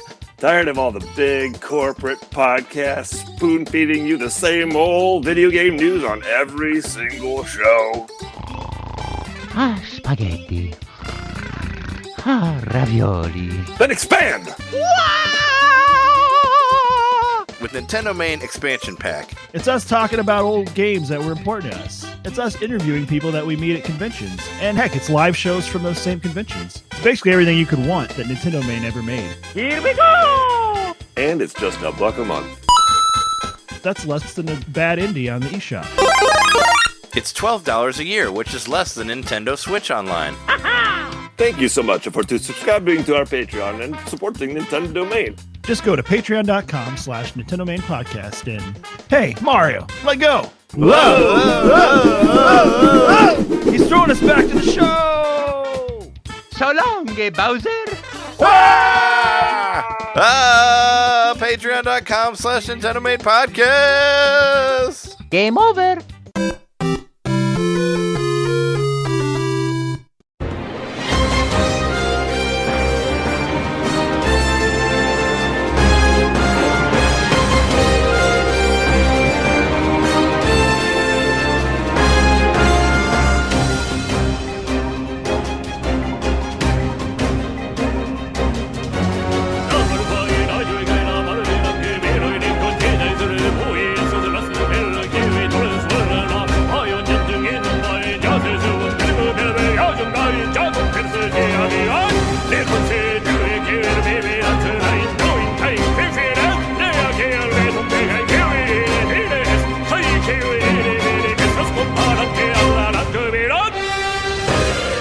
All right, well, we're back from the break, and you played some things. I don't know, maybe you want to... I did. Maybe you want to talk about the other things. There is a big thing that you played that I'm very jealous about, because I wish it's the only reason I've wanted a PS5. Actually, this is the only one where I've like, oh, I really want one, but it's gonna supposedly it's going to be on PS4 as well, so I'm surprised there's not a demo. Oh, it will be? Yeah. I thought it was PS5 only. Because I went to the at the end of it. Well, we'll get to it. Well, I'll get to it. Yeah. Anyway, so this week I said earlier I was like feasting on scraps, and that was just kind of more like once again, I feel like at this point I'm broken record and I sound like I'm just bitching, but honestly, I'm just trying to like get some value out of these things that I've had that I haven't been playing. And so, as everybody knew, I was playing Pikmin 3. Trying to recover from wedding expenses also, which right. I haven't been able to exactly. Very expensive, especially when you do like a 12-hour music festival is more We're expensive also than like most weddings. Actively planning our honeymoon, and yeah, there's money involved in that. So, but anyway, Pikmin 3, I played that a lot more this week, and I actually made some significant progress. But then I got to this level that I just want to quit, and it's this level where it's the level where you're rescuing Olimar, and you have to like have Pikmin carry him, but you have to have one of your characters be the flag bearer. And then at the same time, you have this like slime chasing you. And at the same time, you have to build bridges. And at the same time, you also have to use the yellow Pikmin to complete circuits. And it's like, I get it. It's just like pulling everything together, but it's so frustrating and I hate it so much. Because like you'll get to a certain point, like you're doing really well. Like I got to the end of like this cave section. Like every time I play, I get further, but I just don't feel good about it. I don't like it. And that's the other thing. This game actually gives you the option to just restart the day. So like, no matter how bad you do, you can always just start over again. But you can do that in Pikmin 4 too. But it makes it even more like not even just the day. It like kind of auto saves throughout the day, so you can even take it back like a couple hours or whatever, which I thought was really cool. In case you fuck that is really cool. And I know this game's notoriously got some annoying shit in it. So, but damn it, I want to finish it. But I am just so frustrated with this level, and I've failed it 5 or 6 times now. Oh jeez. And I'm just like, I need to work on my loadout. I need to bring the right Pikmin with me. But the problem is, like on the way there, you face all these other little enemies that you got to take out, and then you got to be really good at managing your party. it's kind of throwing everything at me at once. And as much as I love the game so far, I do believe even last week I was saying like I would get fatigued from playing it. And so now that I'm annoyed by it and I'm fatigued by it, I'm just worried I'm not going to finish it. But I really want to finish a Pikmin game, and I really think this is the one. Like I've gotten so far into it. I need to finish it. I guess I don't know how long the game is, but I've got to be getting close to something if I'm about to save Olimar. But I don't know how much you remember the game. Yeah, I beat it on Wii U. Like, so it's been a long time since but I did beat it on Wii U, and I didn't think it was that long. I remember it being kind of a shorter one, but I did really like it. And I remember the final boss was really interesting, but I don't remember much past that. Like I said, I beat it on Wii U whenever I got it, and I think I got it for free with Mario Kart 8 because they were offering games. You know, like you get a free game if you. I think Mario one Kart thing 8, I'm really so annoyed by is like. It's a long time ago. So one thing I'm annoyed by is they're throwing this shit at me. Boom, boom. It's different gameplay style. The first one was I had to I guess it was a normal level, but it took all my juice away. So I had to go find Louis, and I had to defeat the boss to get Louis. And that level, it was a good level, but it took a little while to get through. So if I failed it, then it would be game over because I didn't have any juice. So I realized I needed to just play the level like normal and try to get some fruits. So that's what I did. And then I was able to get past that level. And that boss was pretty cool, that plant boss. I think it was like a plant. I don't know. It kind of reminded me of the big plants you fight in the Zelda games. But after I beat that boss, I got all my juice back. And I'm like, whew, I can breathe a sigh of relief. And it's like, no, now you're going to go do this level where you're getting chased by the blob. You know what I mean? Like, I didn't like it. I do remember the I blob. get a moment of relief. I do I was remember. like, I have a moment of relief. I can just play a new level, get a new Pikmin type or whatever. They're like, nope, you got to defeat the blob guy. And maybe I'll play it a few more times and I'll beat it. And then I'll just be like, it wasn't that bad, but I don't know. I was trying to play this game for something more lighthearted and fun, and it's frustrating me a lot. And I'm like, nah, this isn't what I want from this game. It can be, yeah. I mean, well, Pikmin games can be pretty intense. I don't know. I mean, I guess I've become callous to my Pikmin dying, so that's changed a lot. Well, I mean, you don't really. I also have a huge stockpile, so Yeah, I mean, there's not really an immediate threat anymore. I mean, since the first one, even though the 3 kind of makes you think that there is because of the juices or whatever, but you get so much of it that there really isn't. I think it's like a fake threat, Yeah, I have almost 3 weeks worth of juice saved up. But if Pikmin 4 is ever on sale and you can get that one, there is on the subject of being Rush or whatever. I think I mentioned this last year. I'm sure I did. I've played through that demo and I enjoyed it. Well, because Pikmin 4 was my number one game last year, aside from Tears of the Kingdom or whatever. But Pikmin 4 actually has a remaster of Pikmin 1 hidden inside of it that you find. So if you miss this whole I have to do this in a certain amount of days, it's in there. There's actually a remaster of the original game hidden within Pikmin 4, and it's really good. It's done really, really well, and it uses the same play mechanics and all that of Pikmin 4, but you're doing Pikmin 1, but it's even a little bit harder than Pikmin 1 was on GameCube. It's supposed to be this is for the hardcore people who miss we only have so many days to do all this shit. So, and it's really cool, but I didn't get through it because, like I said, it's hard. But Mm-hmm. Well, I do have the original Pikmin on GameCube. I have never played it, but I own it. So I could go back to that, but I really want to finish one, and this really seems like the one I should complete because I've gotten this far in it. Yeah, you should. Whatever. It's a good one. But yeah, I'm ready to move on from that. Another game that I was going through, I did with the Pikmin one, I was like, I want to find something fun and lighthearted, and maybe I already own it. Maybe it's something I haven't played much of. And then I found Time UFO. So my reference earlier, I said I was a full-time UAE, or wait, I say a full-time UAP? Yeah, UAP, which is the updated term for UFO. Because it used to be unidentified flying object. Now it's referred to as an unidentified aerial phenomena. Oh, I didn't know that. Yeah. There you go. I actually did trivia last week, and our team placed fourth. About UFOs. About that was one of the questions, and I was able to answer that because I don't remember where I learned that from watching something on YouTube. But we actually probably when all that military stuff was being released. We actually won a Seinfeld trivia thing one time, but it was mostly Brandon. It was my old roommate Brandon Stein. He was one of the main reasons that we won it. But yeah, we went to some other friend of mine that I would hang out at the bars with. She was like, "Hey, let's come to. I'm going to the Seinfeld trivia thing. You want to come?" And I asked my roommate Brandon at the time to come, and we won because Brandon was like this crazy Seinfeld nerd or whatever. But we ended up winning the trivia thing, and that's the closest that I've gotten to winning any trivia thing. But I've gone a few times, but whenever we play with this particular group of friends, we always do really well because they're all super smart, and I help a little bit, but I don't feel like. I mean, I think I definitely help us do better when I'm there.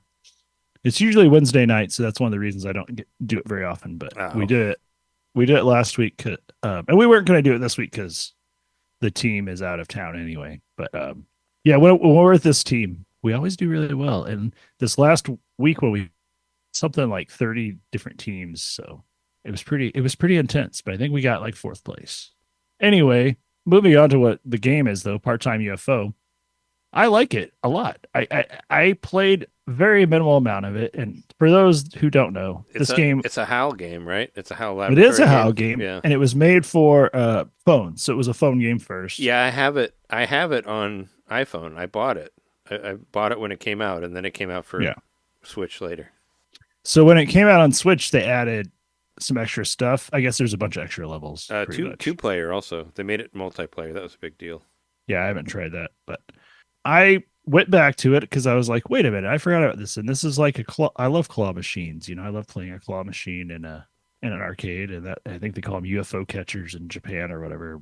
In some places. But, well, in the Sega arcades that don't work anymore, actually. Or, well, they don't exist anymore because they all got closed during the pandemic. All the Sega arcades are gone now. But yeah, that was where they had the UFO. But that makes sense why it would be called Part-Time UFO. And you're essentially it's a 2D game, and it reminds me a lot of, I don't know, it kind of reminds me of Scribblenauts, probably because of the animation and stuff.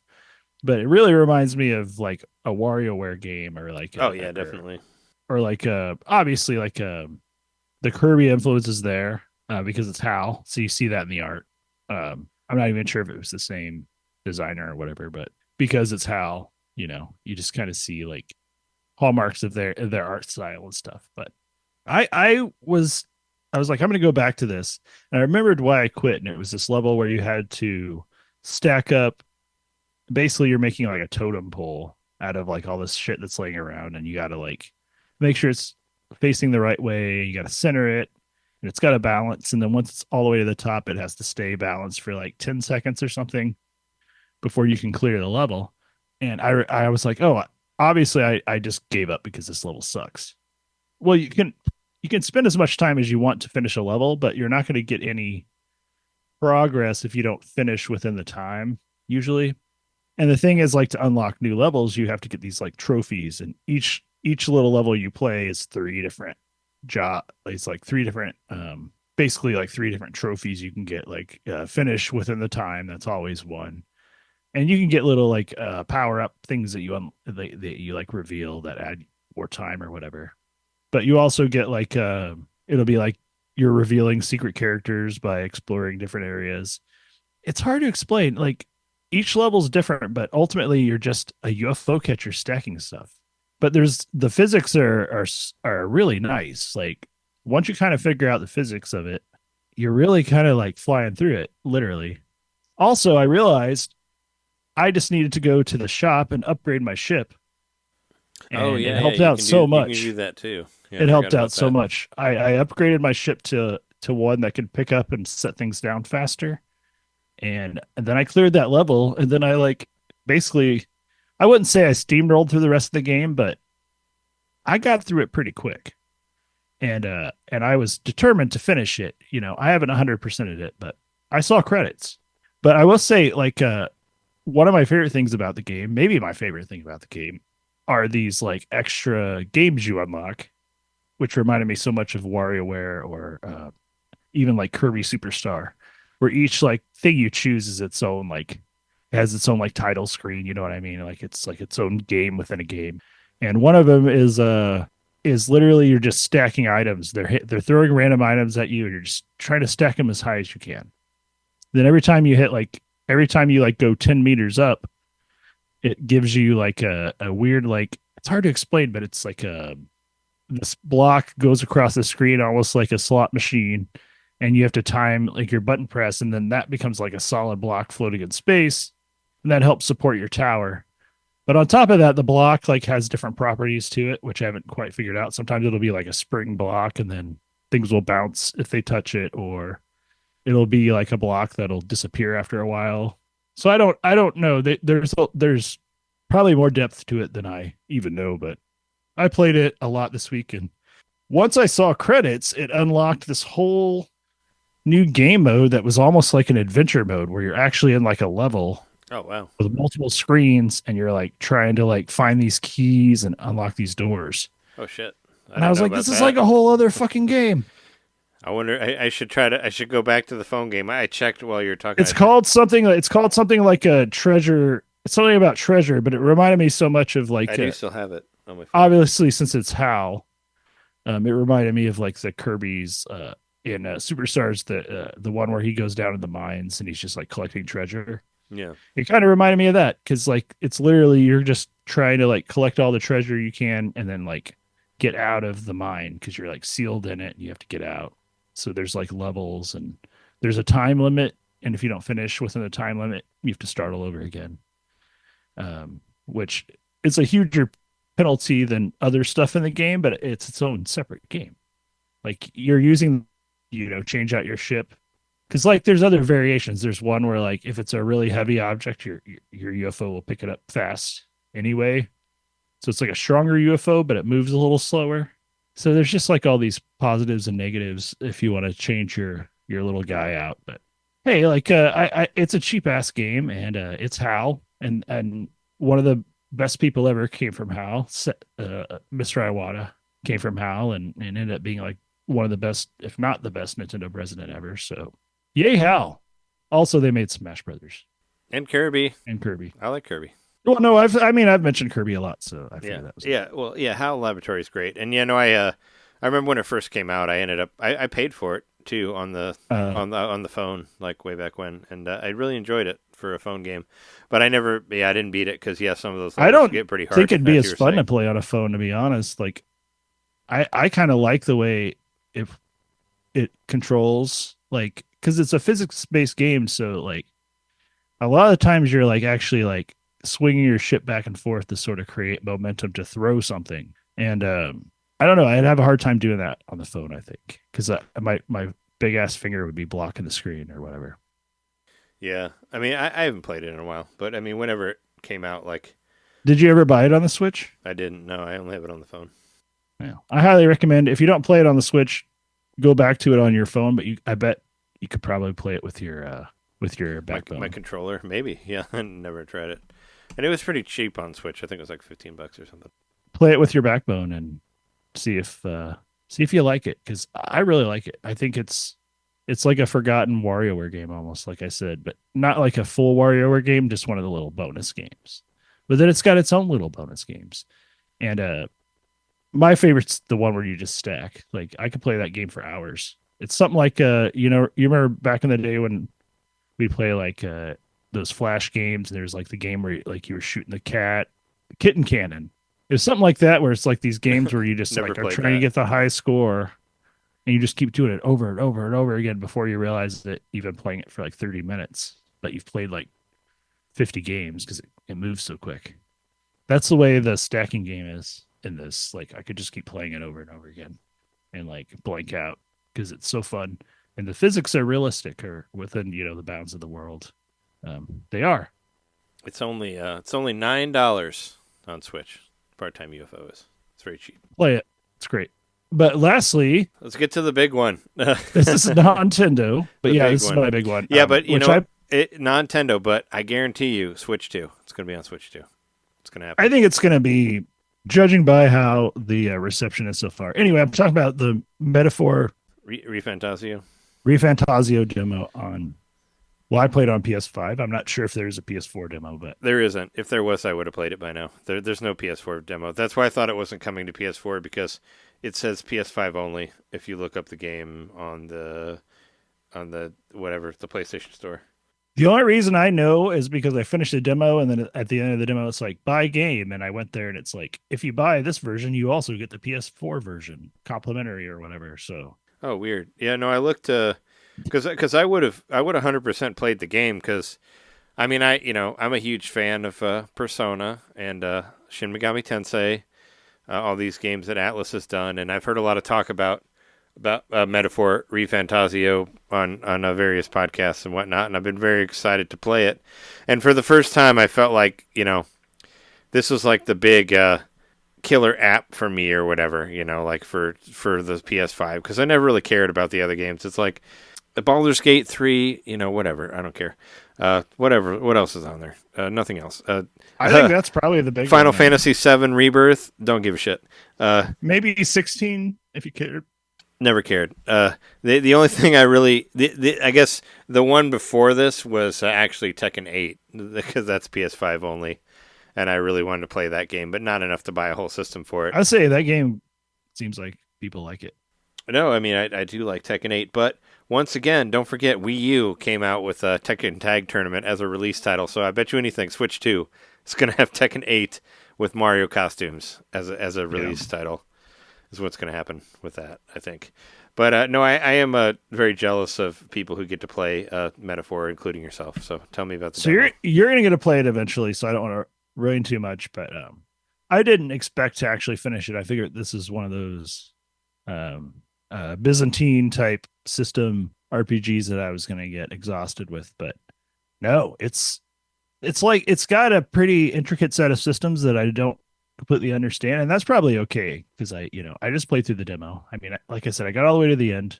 I guess it's only the demo. Yeah, because you're right. I'm looking at the PlayStation Store right now, and it says available for PS4 and PS5, but the demo is only available on PS5, which is a really weird choice.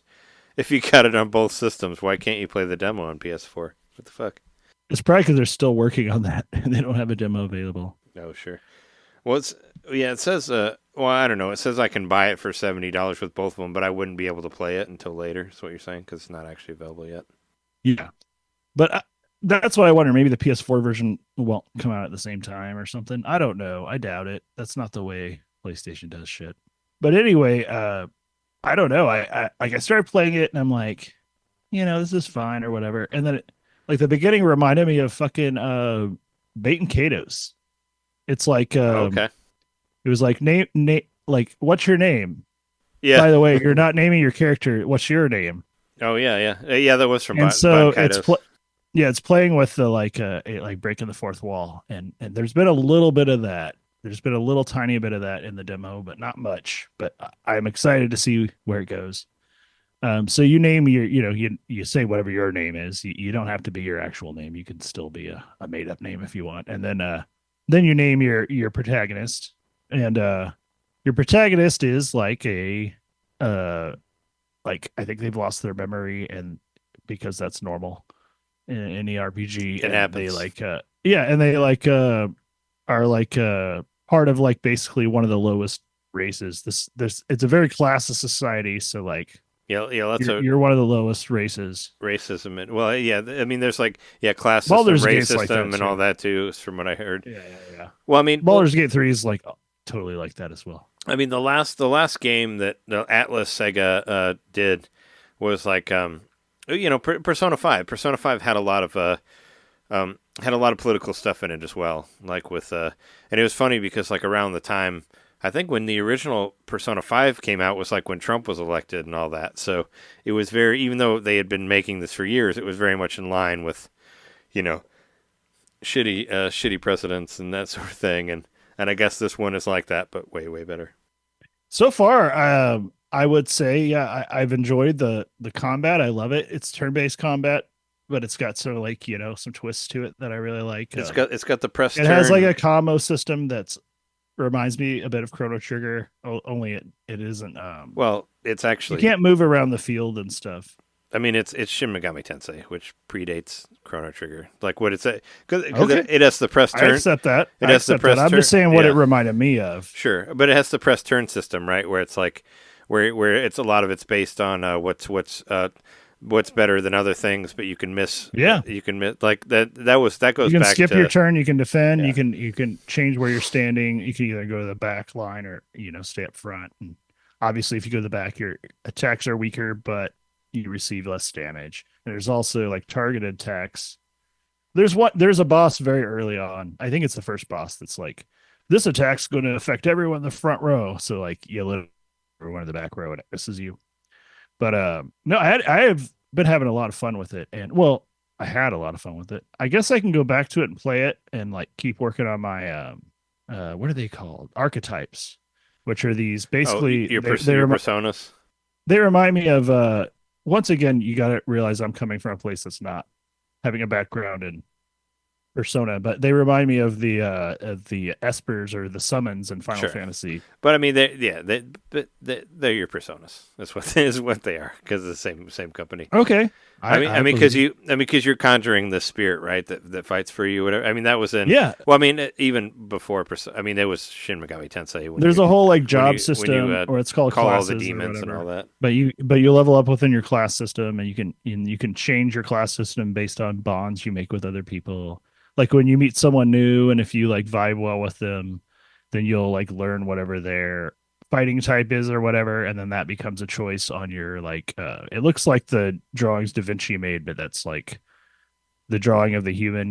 Like you think of like the guy with his arms stretched out. Yeah, It's yeah. like Sure. that Da Vinci drawing is basically the chart, and each part of the body is like different types that you can unlock by forming bonds with different people, and each of your party members you can assign different jobs, and then their jobs might work well with other jobs, and then you form like basically, well, they're called combo attacks, but they're like I said, I think of Chrono Trigger, I think of like techs. Well, Or yeah, the social links are, Right. are also Yeah, from it's Persona 3, I'm 4, sure 5. I'm sure Yeah. it's all Persona. I'm sure. And like, I have I have Persona. I was going to say, right now. yeah. I mean, since you want to play games that you already own, you actually do own Persona 5 for PS4, which you could play on your PS5.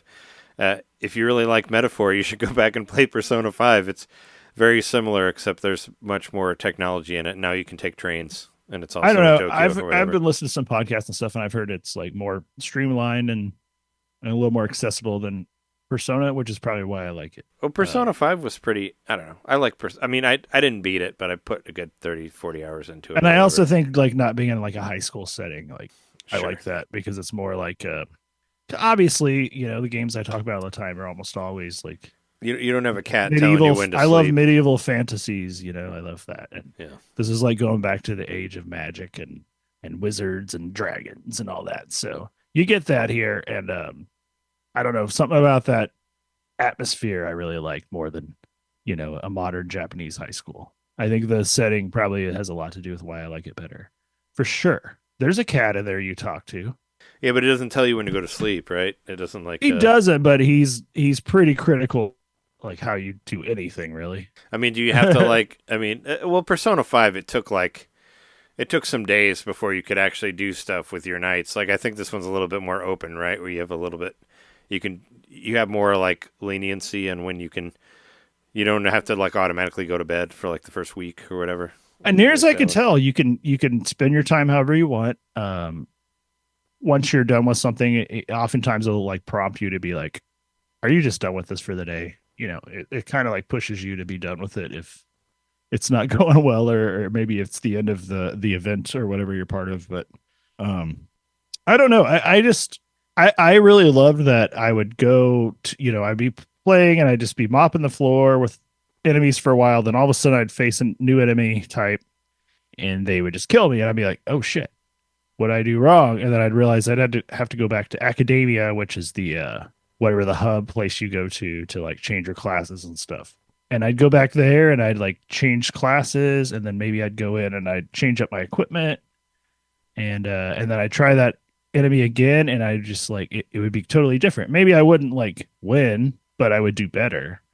And so I don't know. There's something about like it's forcing you to learn the systems. But one thing I didn't mention is that I really care about the characters. They do a really good job with making you care about every single character. You've got like a little fairy that's like your kind of Navi like companion, and she's fucking cool. She's awesome. She's not annoying at all. She's really helpful, and it's not like Navi. Yeah. And you've got like whenever Listen. you're like you have your party members. They're like, I don't know. Everybody's got a story, and there's already been some crazy like it's kind of there were so many parallels when you were talking to me about the Ease demo, because I was like, that's kind of like what happens in this demo, because there's like a bunch of crazy sure. plot twists that happen within the demo. Yeah. How long is the Metaphor demo? Like the amount I of time? finished I was between I was like 6 point something hours. Oh, okay. Yeah. So it's about. I was just really surprised with the Ease demo because they've done demos before, but it's never been like the Ease 9 demo sucked. It was like here's one battle, play like 10 minutes, and here you go. And I don't think 8 had a demo. So I mean, This is a beefy ass demo, and it's also cool that there's like Falcom is like doing better. Yeah. Like they're learning and they're doing better things now. So there's they do it. as far as I know, I can go back, I can do some side quests, and I can do some other stuff. But I think it's not only is it based on how far you get, but it's based on like the amount of in-game days. So I literally, Yeah. I think I must have gotten to the point where it wasn't the amount of in-game days, because I beat a mini boss and then it was like the demo is over, but it warned you like the demo's about to be over. You better save in case you want to play it later. Oh, okay. So it kind of reminds you multiple times as you're getting towards the end of the demo. And so I'm like, where's the demo going to end? And it like created this extra anxiety where I'm like, do I want to keep playing? Because like I'm going to get pissed off when I just have to suddenly stop playing. But I kept playing, and you know what? I got pissed off because Yeah. I beat the mini boss and I was about to go face the big boss that we were talking about. And it's like, thank you for playing. You can continue in the full game if you want. I kind of I got a little pissed off with Ease, but I also was happy because I was trying to speed run it, and I was like, thank God it's over. But also I was like, oh, now I gotta wait like 10 days or something before it comes out. I don't know when I'm going to play this game. Maybe I'm probably going to buy a game soon, but at this point it's like, do I buy Echoes? Do I buy this? Do I wait to buy Brothership? Like I'm already, or do I get Astrobot? Probably not. I'll probably get that later. But there's been all these great games that have come out in the last like month, and I'm like, what do I want to actually play? Like, which game is the one that I'm going to buy? And I'm really leaning towards Metaphor over anything else right now, because it was super engaging, like on all fronts. It's good story, visually satisfying, the music's awesome, and the combat system's fun. It's not like I'm not just sitting there hitting a button spacing out. I'm actually like engaged in the battles, Oh yeah. No, I like I said, it was the one that really made me. I was like, oh, I got to get a PS5, but now I don't actually, because it is on PS4. I was so confused because the demo was only on PS5. My number one thing I was gonna say, but they're all out apparently. It's like globally released. Yeah. Before I found it out, I was gonna be like, I don't see how this game couldn't run on the PS4, because it's that cell shaded style. Like there's a lot of detail and there's a lot of like scope, but I don't see why they couldn't just like minimize the detail, because I'm sure the PS4 can handle this. So obviously it can. So I'm still not seeing a killer app for the PS5 other than Tekken 8. I guess Tekken 8. Well, I don't know. I was kind of upset. If you like really fast loading times and that was the other. That's another thing. And then I don't know. That was the other thing. It was like, for me, it was like, it was Tekken 8 and faster loading times for Street Fighter 6. Like that was what was in my head about it. I've literally already broken my PS5 controller, so I've heard they that they don't stay together very well. My charger. Yeah, you had the charger. I have my little it's a dock that I put it in now, and it works great. But the USB-C plug does not work. It is ruined. For all the patrons, they get to see the actual passage of time here, because Super Mario Party Jamboree is out now. It's playing on the TV behind me because it actually exists now. Which I was planning on streaming it whenever we're done with this podcast. So Yeah, I don't think I need to say anything Now I'm like, more about ugh. Metaphor, other than it was similar to you. It was a demo that I was trying to push through before the podcast, and I kept thinking it must be almost over, but it wasn't. And it had crazy twists and turns. It made me care about the characters. It made me more interested in whatever this type of RPG is, this like social link thingy. Mhm. So who knows? All the Maybe Atlas, I'll play it. all of the Atlas games. But also maybe I won't play it for a while, and then by the time I can play it again, I'm going to be like, no, I don't want to figure it out again, because I didn't play it the demo for like 2 days, and I went back to it, and it took a second to figure out what was happening again. Like I'd already forgotten. You should still go back to Persona 5 since you have it. Just go back to it and just be like, oh, all right, this is similar to Metaphor. Back this is to high similar school. to Metaphor. I mean, I don't know. When you got Persona 5, didn't you buy like 6 PS4 games like all at once, and you were kind of just like It wasn't overloaded? 6, but I bought 4 or 5. Like you bought a few of them. I thought it was 3 or 4. So I bought Final Fantasy 15. I bought The Last Guardian, and I got Persona, and yeah, there might have been something. I thought else. there was a fourth. Horizon Zero Dawn. Yeah, I thought there was a 4th one too. So I thought maybe That you were was a little like I was overloaded, so you didn't really have time to spend and I time have with all Horizon of them. Zero Dawn still, and I still haven't been able to like. Well, it was free also. Well, I mean, you Yeah. have it, but I remember they offered it for free, and I didn't download it because I don't care. But yeah, but yeah, it was free on PS4, and now they're re-releasing it again. It's like, shut up already. We don't care.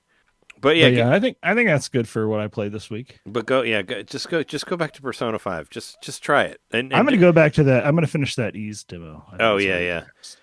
And the Ease demo one, I was worried about like when it was going to stop and whether they're going to warn you or not. And they don't really warn you at all. But when it gets to the end of the demo, it says the demo's over, and it's like, do you want to save? And it's like, yeah.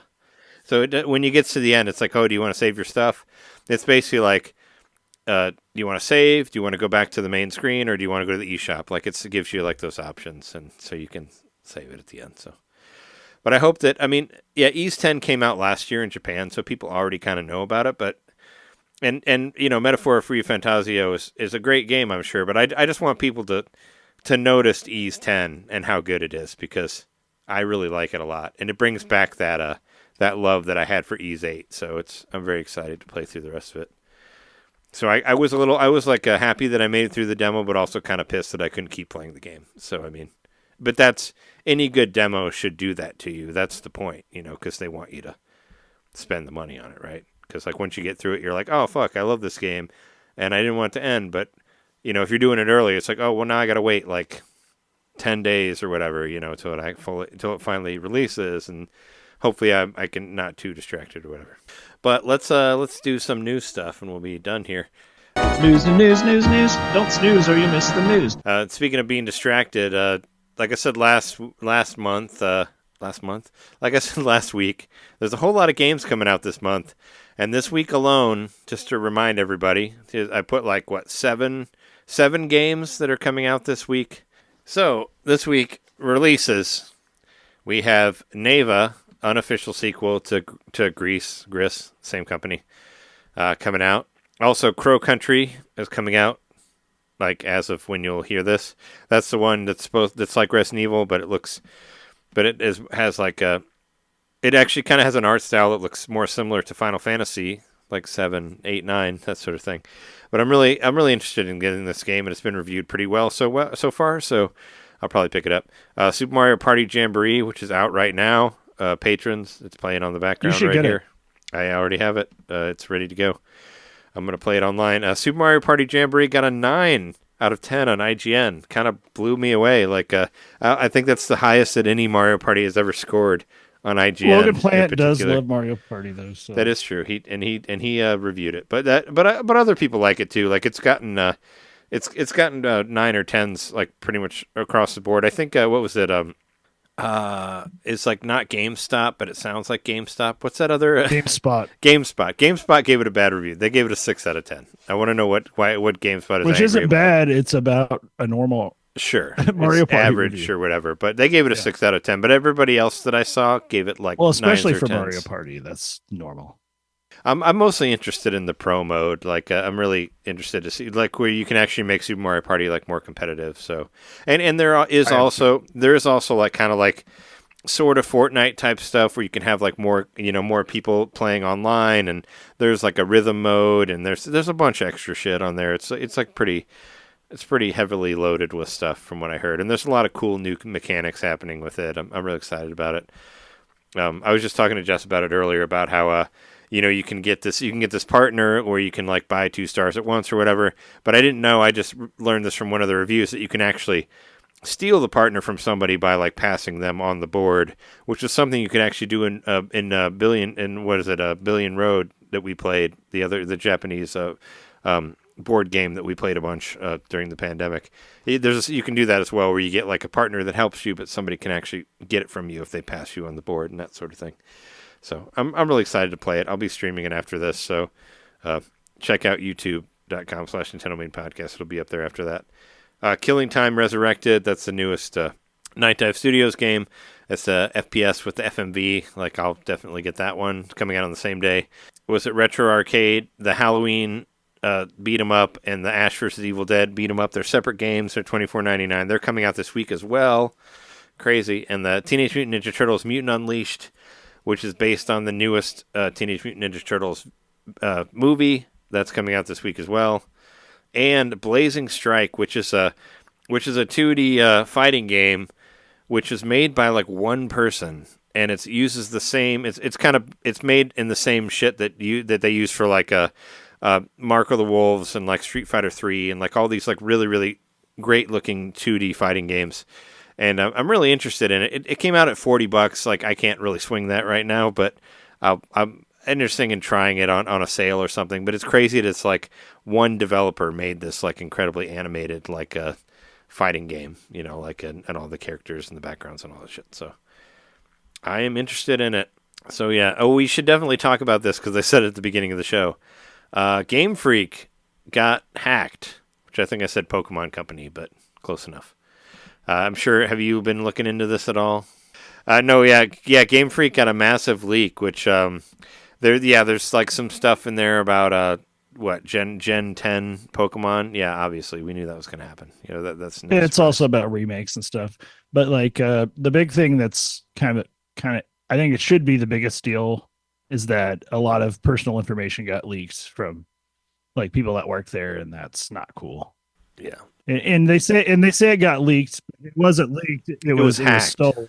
It's hacked. Yeah, say somebody hacked it. I don't think anybody leaked it. From somebody got company. It through to some portal. I don't know how that shit works, but something was exploited, and as a result, the Pokemon Company hasn't denied anything within it. And I don't know if you read the supposed origin of Pokemon. Thingy. No, I haven't looked into it that hard. All right, well, I'll kind of sum it up for you. Go for it. Yeah. So supposedly there is like this like story potentially that might be in whatever the new Pokemon is. The what is it called? It's letters. XA or ZA or are you talking about Pokemon Legends? Whatever the one is that's got the letters. Yeah, ZA. Yeah, Pokemon Legends ZA. So anyway, in the game or whatever in this document, there's this like you could read it. It's like I guess maybe you don't want to. But I did. And it was like basically like a Pokemon where the reason Pokemon training became a thing or how people even started working with Pokemon was like there was a group of people that were like torturing Pokemon and literally like torturing them to death and killing them and stuff. But sometimes they would just like let them go free. And then some sort of event happened where like Pokemon came to their rescue. And some of the ones that came to their rescue were missing like parts of their body because they're the ones that they had like tormented. And so they learned that like the Pokemon are coming to their aid, but they were just torturing them and treating them like shit, like literally murdering them, just doing some animal cruelty stuff for funsies. So yeah, it's a rough read, but it was part of the leak, and that's one of the things Freak has had a chance to like say that in particular blah blah blah yakety schmackety, but they haven't. I mean, there's been hints of that in previous Pokemon games about the treatment of Pokemon and like how willpower they actually have over being like, enslaved by their trainers or whatever. They I mean, they did that as far back as Black and White. Like the main bad guy. It's almost like if PETA made a game. You know what I mean? Like it's like. I mean, the main bad guy in Black and White, and why it's like still my favorite Pokemon game of all time. He was just trying to fucking free the Pokemon. He just said the trainers were doing terrible things, and he just wanted the Pokemon to be out on their own and not be controlled by trainers. So I mean, they were getting at that like way back when, whenever that came out, like in the mid 2000s. So I mean, or no, it was like. I think it was in the 10s, but whatever.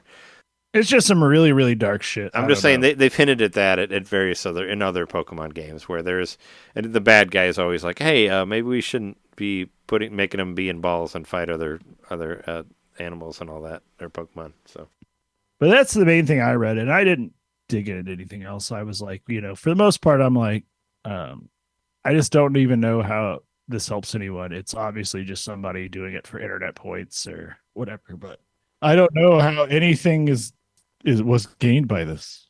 I figured it was just like those hacking groups that just want to prove that they can, like the people that hacked like the PlayStation Network or whatever else, and that's kind of what I thought it was. But I thought what was interesting in it, what did they call the Switch, the Ounce, or the Switch 2, the OZ, the Ounce, like that was kind of something that was in there, referring to it as that, and of course like Pokemon Gen 10 being on Switch 2, and I didn't see anything because when they originally announced Pokemon Legends ZA, they said like simultaneous release, and I thought that meant like it'd be on Switch 2 also.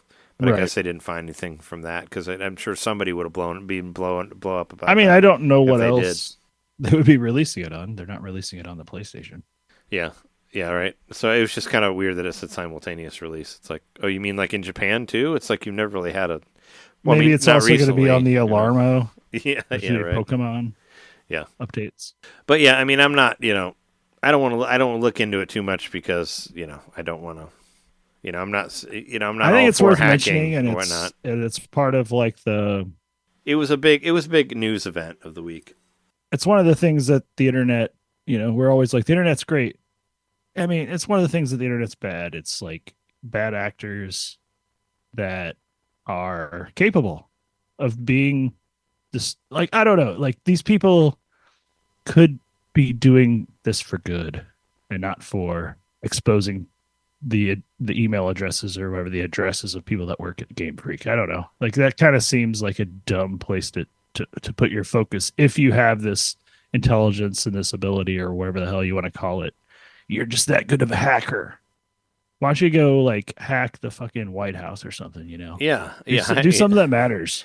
Yeah, hack the government and give us free healthcare. Exactly. Already. Exactly. What the fuck, man. Yeah. I don't know. But we can move on from this. There were some games announced in between episodes. Star Wars Episode 1 Jedi Power Battles. I guess they've released all the good Star Wars games, so we can have this one. I'm kidding. I have it on Dreamcast. Actually, I tried playing it the other day. It was one of those games I really, really wanted to play, and I really don't think it's that great. But I'll probably end up getting it anyway, just to see like what they do on the update of it. But hey, Jedi Power Battles, yeah, on Switch 2. Why not? I mean, well, Switch also, not Switch 2. Tomb Raider 4 through 6. This was actually on a bingo card that I had when I was in. I think it was when I was in Iowa, or no, I don't know.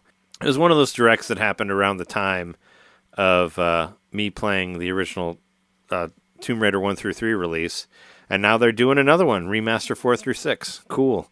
I should go back and try to beat 1 through 3. I kind of stopped playing it just because it was taking over my life, and I couldn't stop playing it. So I was like, I need a break, and then I didn't ever go back to it.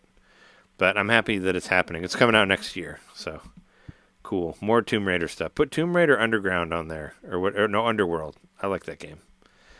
You should watch all the Tomb Raider PlayStation 3 movies to celebrate this announcement. No, I'm not going to do that. They're the best movies I've ever seen in my life. I'd rather play the games than watch the movies, if anything. But yeah, that's happening.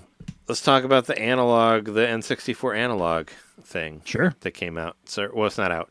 They announced it a long time ago, so it's not like... Did they show the way it looked, though? They did it, but all the stuff that it was going to do was already we already knew. So I guess did they announce that it was going to have such a dumb looking controller? Did they I don't announce think that? they did. I So don't think they showed the controller, but like it was announced, and I don't think that anything short of the shitty controller, which is, as you said in the comments, was like forcing us into the Xbox model. well, that seems to be the future of 8BitDo now. Now they want to make the Specifically the 8BitDo. That's right. So 8BitDo is making the controller, and 8BitDo was my favorite controller of all time. Because honestly, it looked like a Super Nintendo controller with analog sticks, or you could also say it looks a lot like a PlayStation, the PlayStation 1, 2, 3 controllers, which I also really like. But this one is the new one. It kind of looks like their newest 8BitDo controller, mostly where they put the D-pad like down in the corner, and the analog is the most prominent thing. Which, sure, if you want to do that for your new one, but the original 64 controller had the D-pad on the left side here, on like the full left side, so you could play fighting games really easily, and you could alternate, so you could actually have a good D-pad, not one that's shoved down in the corner here.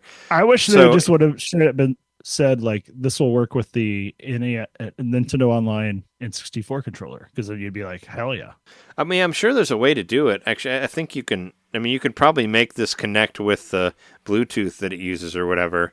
But I mean, yeah, it like for me being a big Nintendo 64 fan and looking at that controller, I was kind of like, I don't feel like you're capturing the feel of the N64 controller. Like it should have been the analog stick should be lower, not upper, higher, and I don't know. I wasn't really into it in that way, but I'm not really into the 8BitDo controllers anymore.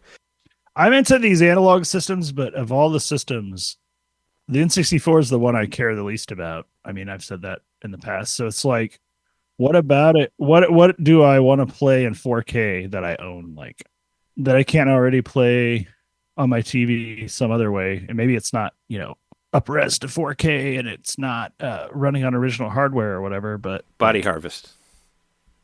I guess so, but there's a lot. Yeah, I'm getting it. There's a lot of Nintendo 64 games that were not re-released. I'm more into the homebrew stuff for like whatever that would mean, but that's more about the EverDrive than buying an analog. Body Harvest, Fighter's Destiny, like I don't know. There's Hybrid Heaven. There's plenty of N64 games that never saw the light of day aside from the N64. I guess this is made for a specific audience, and I'm not the audience. I'm interested to see like how it looks in 4K. The thing that really actually kind of upset me about it is, why can't we just throw a USB plug on the front so you can play with USB controllers? I just want to use my leverless controller. I knew you were going to. There were so many good fighting games. You had to mention that at least once. There were so many good fighting games on 64 though. I'd love to play Mortal Kombat 4 with the lever, or like Mage. Like there's all these weird ones, like BioFreaks and Mage the Gathering and War Gods and all these other fucking stupid fighting games. Like I would totally play those. That would like sway me a little bit more to it if I could use my leverless on it.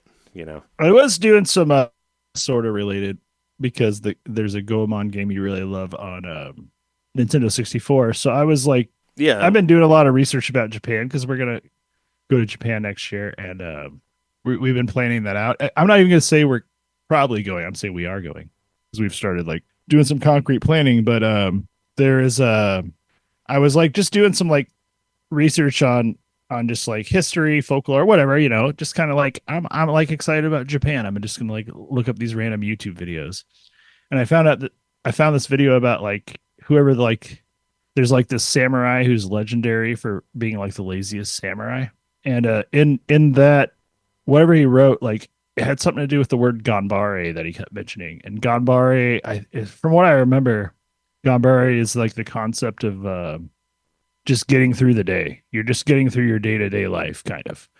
And that's what like that must be what Ganbare Goemon means. Like it's like day-to-day life. Like he's like just getting through that. I mean, right? Goemon is actually like a Japanese god, like the actual character. Yeah, but Ganbare is also just getting through the day. It's on Japanese mythology. So that's why I wonder if that's not like the joke is like it's a god just going through their day-to-day life, like just the minutia or whatever. Sure.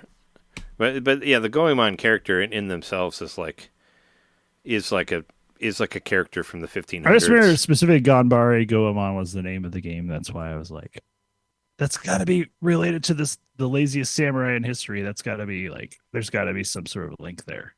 Because he wrote a book, or he wrote like a short story, or whatever you want to call it, a journal entry about like, it was like, this is my life so far, and I would say anybody who reads this, don't be like me. And he just kind of went over his details of like how bad of a samurai he was, and like all the stuff he did at all these times. He was an awful person, but I guess historically, this same guy actually like was like, you know what, I can't handle this, and then had his 12-year-old son like take over the family. Like he was like the man of the house essentially. He's like, I can't do this anymore. It's you're gonna take over now, and that's part of like his legend of how lazy he was, that he had his child son become the head of the household because he couldn't handle it. And the word Ganbare was part of it. So I was like, there's got to be some. Maybe I'm like grasping at straws here, but I just wonder if there's not some reference to that with Goemon. According to Wikipedia, Ganbare Goemon means go for it, Goemon. Okay, never mind then. But Goemon is like it's a folklore character from like 1558 or something like that, like a long, and it was just he's like a thief or something. Or the actual I also know in Japanese, Goemon. like the same word can mean a lot of things based on how you like say it sure, or whatever. So that's probably part of it. I don't know. I'm super excited about Japan, so I'm just like trying to make these mental connections in my head because I feel like that's part of learning. Where is it? Up here. I have an animation cell from a Goemon anime that I bought in Japan. Right up there. I see it. How about that? It was cheap. Nobody cared about it. It was much less expensive than those $500 Gundam ones that they had. But those ones are really cool too. But we just randomly found this like guy who was just selling animation cells, and I happened to find that Goemon one that was like $5 or something like that. But I was like, do you have any Gundam ones? And he's like, yeah, here, they're like $300 each or whatever. Like, here, check these out. And I was like, I can't afford these. But I mean, there was a whole bunch of random ones, and I found that Goemon one. That's pretty cool. But if you play Persona 5, you get to learn something about the train system, because you have to take trains all the time. I did see when I was like done with the Metaphor demo, they do like this whole like there's this big long video you watch that's kind of sort of like a teaser of what else is going to happen in the game. And one of the things is that you definitely summon the dude from Jack Brothers from Virtual Boy. He's like one of the ice guy. Yeah, I think Jack is one of the summons. They kind of just like, that's just kind of like sort of like peppered in there. I'm like, wait a minute, I recognize that guy. That's the dude, the Persona game that was on Virtual Boy. Yeah, I mean, well, he is that guy in particular is pretty much is like the Shin Megami Tensei like mascot. So I mean, for anything. For any of those games, you would see that guy, like if on any picture of that. So I should expect that there would be across, there would be an appearance of Jack Frost from. Well, it's definitely shown in that little demo or that little teaser reel after you finish the demo. Oh yeah, Jack Frost. Yeah, no, he's like, he's been around since like, I don't know, probably the NES game even. But yeah, he became like kind of the mascot. I mean, he's like the slime. He's basically like the slime of Dragon Quest, but he's like the slime of Shin Megami Tensei. Or so like I mean, so you would see Final Fantasy. Yeah, so I mean, you'll see his face on like every iteration of these games. So that sort of thing. I don't know. Aside from that, is there anything else to mention that you want to mention? I don't know. I don't really think so. Yeah. Yeah. No, I think that's. There was one thing. I saw it on. I saw Janet actually posted it on Twitter, but did you see this epilogue, the Game Boy operator? Did you see that thing? There's been other things like that I've seen YouTube videos about, so I wasn't so like, super... Well, I mean, I just thought it was interesting because you hook it up to your computer. You can only play it through your computer, but the cool thing about it that I had never seen before was that it can like back up your save files like off of an actual Game Boy Advance cartridge that you have. Yeah, this thing, there's been stuff like this around for a while. Yeah. I just never heard about that before. I mean, I had the I had the fucking Actually, I still have it. Maybe it's like more affordable now. I had the N64 controller pack thing drive that you hooked up to your computer in 1998. I actually still have it. And it was the first time that I'd ever heard where you could download files from the internet, and I actually used that for Beetle Adventure Racing. What was that called? To get all the racetracks. What was that thing called? I forgot what that thing was called. I don't remember the name of it, but I still have it. I know where it's at. It's in a box. We've definitely talked about it on the show before. Yeah. I think we the transfer pack. Is it called the transfer pack? No, the transfer pack's the thing for Pokemon. No, it was something else. It was like it was a third-party device. Yeah, no, I know it was a third-party device. You should find the name of it because it's gonna drive me crazy. Yeah, it was because you could basically just like download a save file and then upload it to this thing, and then that would work on your copy of the game. Yeah, I felt like I was one of the only people who had that because I don't hear anybody else ever talk about it. But I remember it was mentioned on IGN, and I got it for Christmas or something, and it was pretty cool. Anyway, yeah, all right. No, I think that's good for this episode. It was a device. Maybe one of our listeners can answer. But yeah, it was a device, and it was something that at a certain point in time, I remember all the message boards and stuff. It'd be like, you need that. The Dex Drive. Dex Drive, that was it. I found it. The Dex Drive, there it is. Yeah, Dex Drive. I still have it somewhere. I think I still have it in the other room. I'm pretty sure I saw it recently. Yeah, the Dex Drive. I had a lot of fun with that thing. But hopefully you had a lot of fun with this episode of episode 443. And please, if you like hearing us and you want to support the show, go to patreon.com/NintenDomain podcast. I will promise I will put up the latest episode soon. I was going to put it up last night, but I got too distracted by the East 10 demo. I'll have it up by the next week, and then the WART radio and everything else, you can find it on there. Plus videos of us, and even at the $1 level, you can listen to the regular episodes without the commercials and all that, and at a higher bit rate. And you get it like 12 hours or so earlier than everybody else. That sort of thing. You check that out there, and also check us out at Twitter and on Twitter at Nintent_domain and at JMaxStack. And check out twitch.tv/NintenDomain podcast. Stream there every Monday and sometimes randomly stream Ease 10. And also I'll be streaming Super Mario Party Jamboree after this. So you can find that on there. And also youtube.com/NintenDomain podcast. Been trying to put more stuff on there. And you can listen to the show without the video on there, the edited version. That's up there too. And I'll promise I'll put up that Galloping Ghost room tone eventually. I know I haven't put it up yet, but I'm working on it. It's going to be up there at some point. And all that shit. But yeah, thanks so much for listening. We've been your hosts. I'm Trey Johnson. I'm Jerry Bukowski. And we'll see you next time. See ya!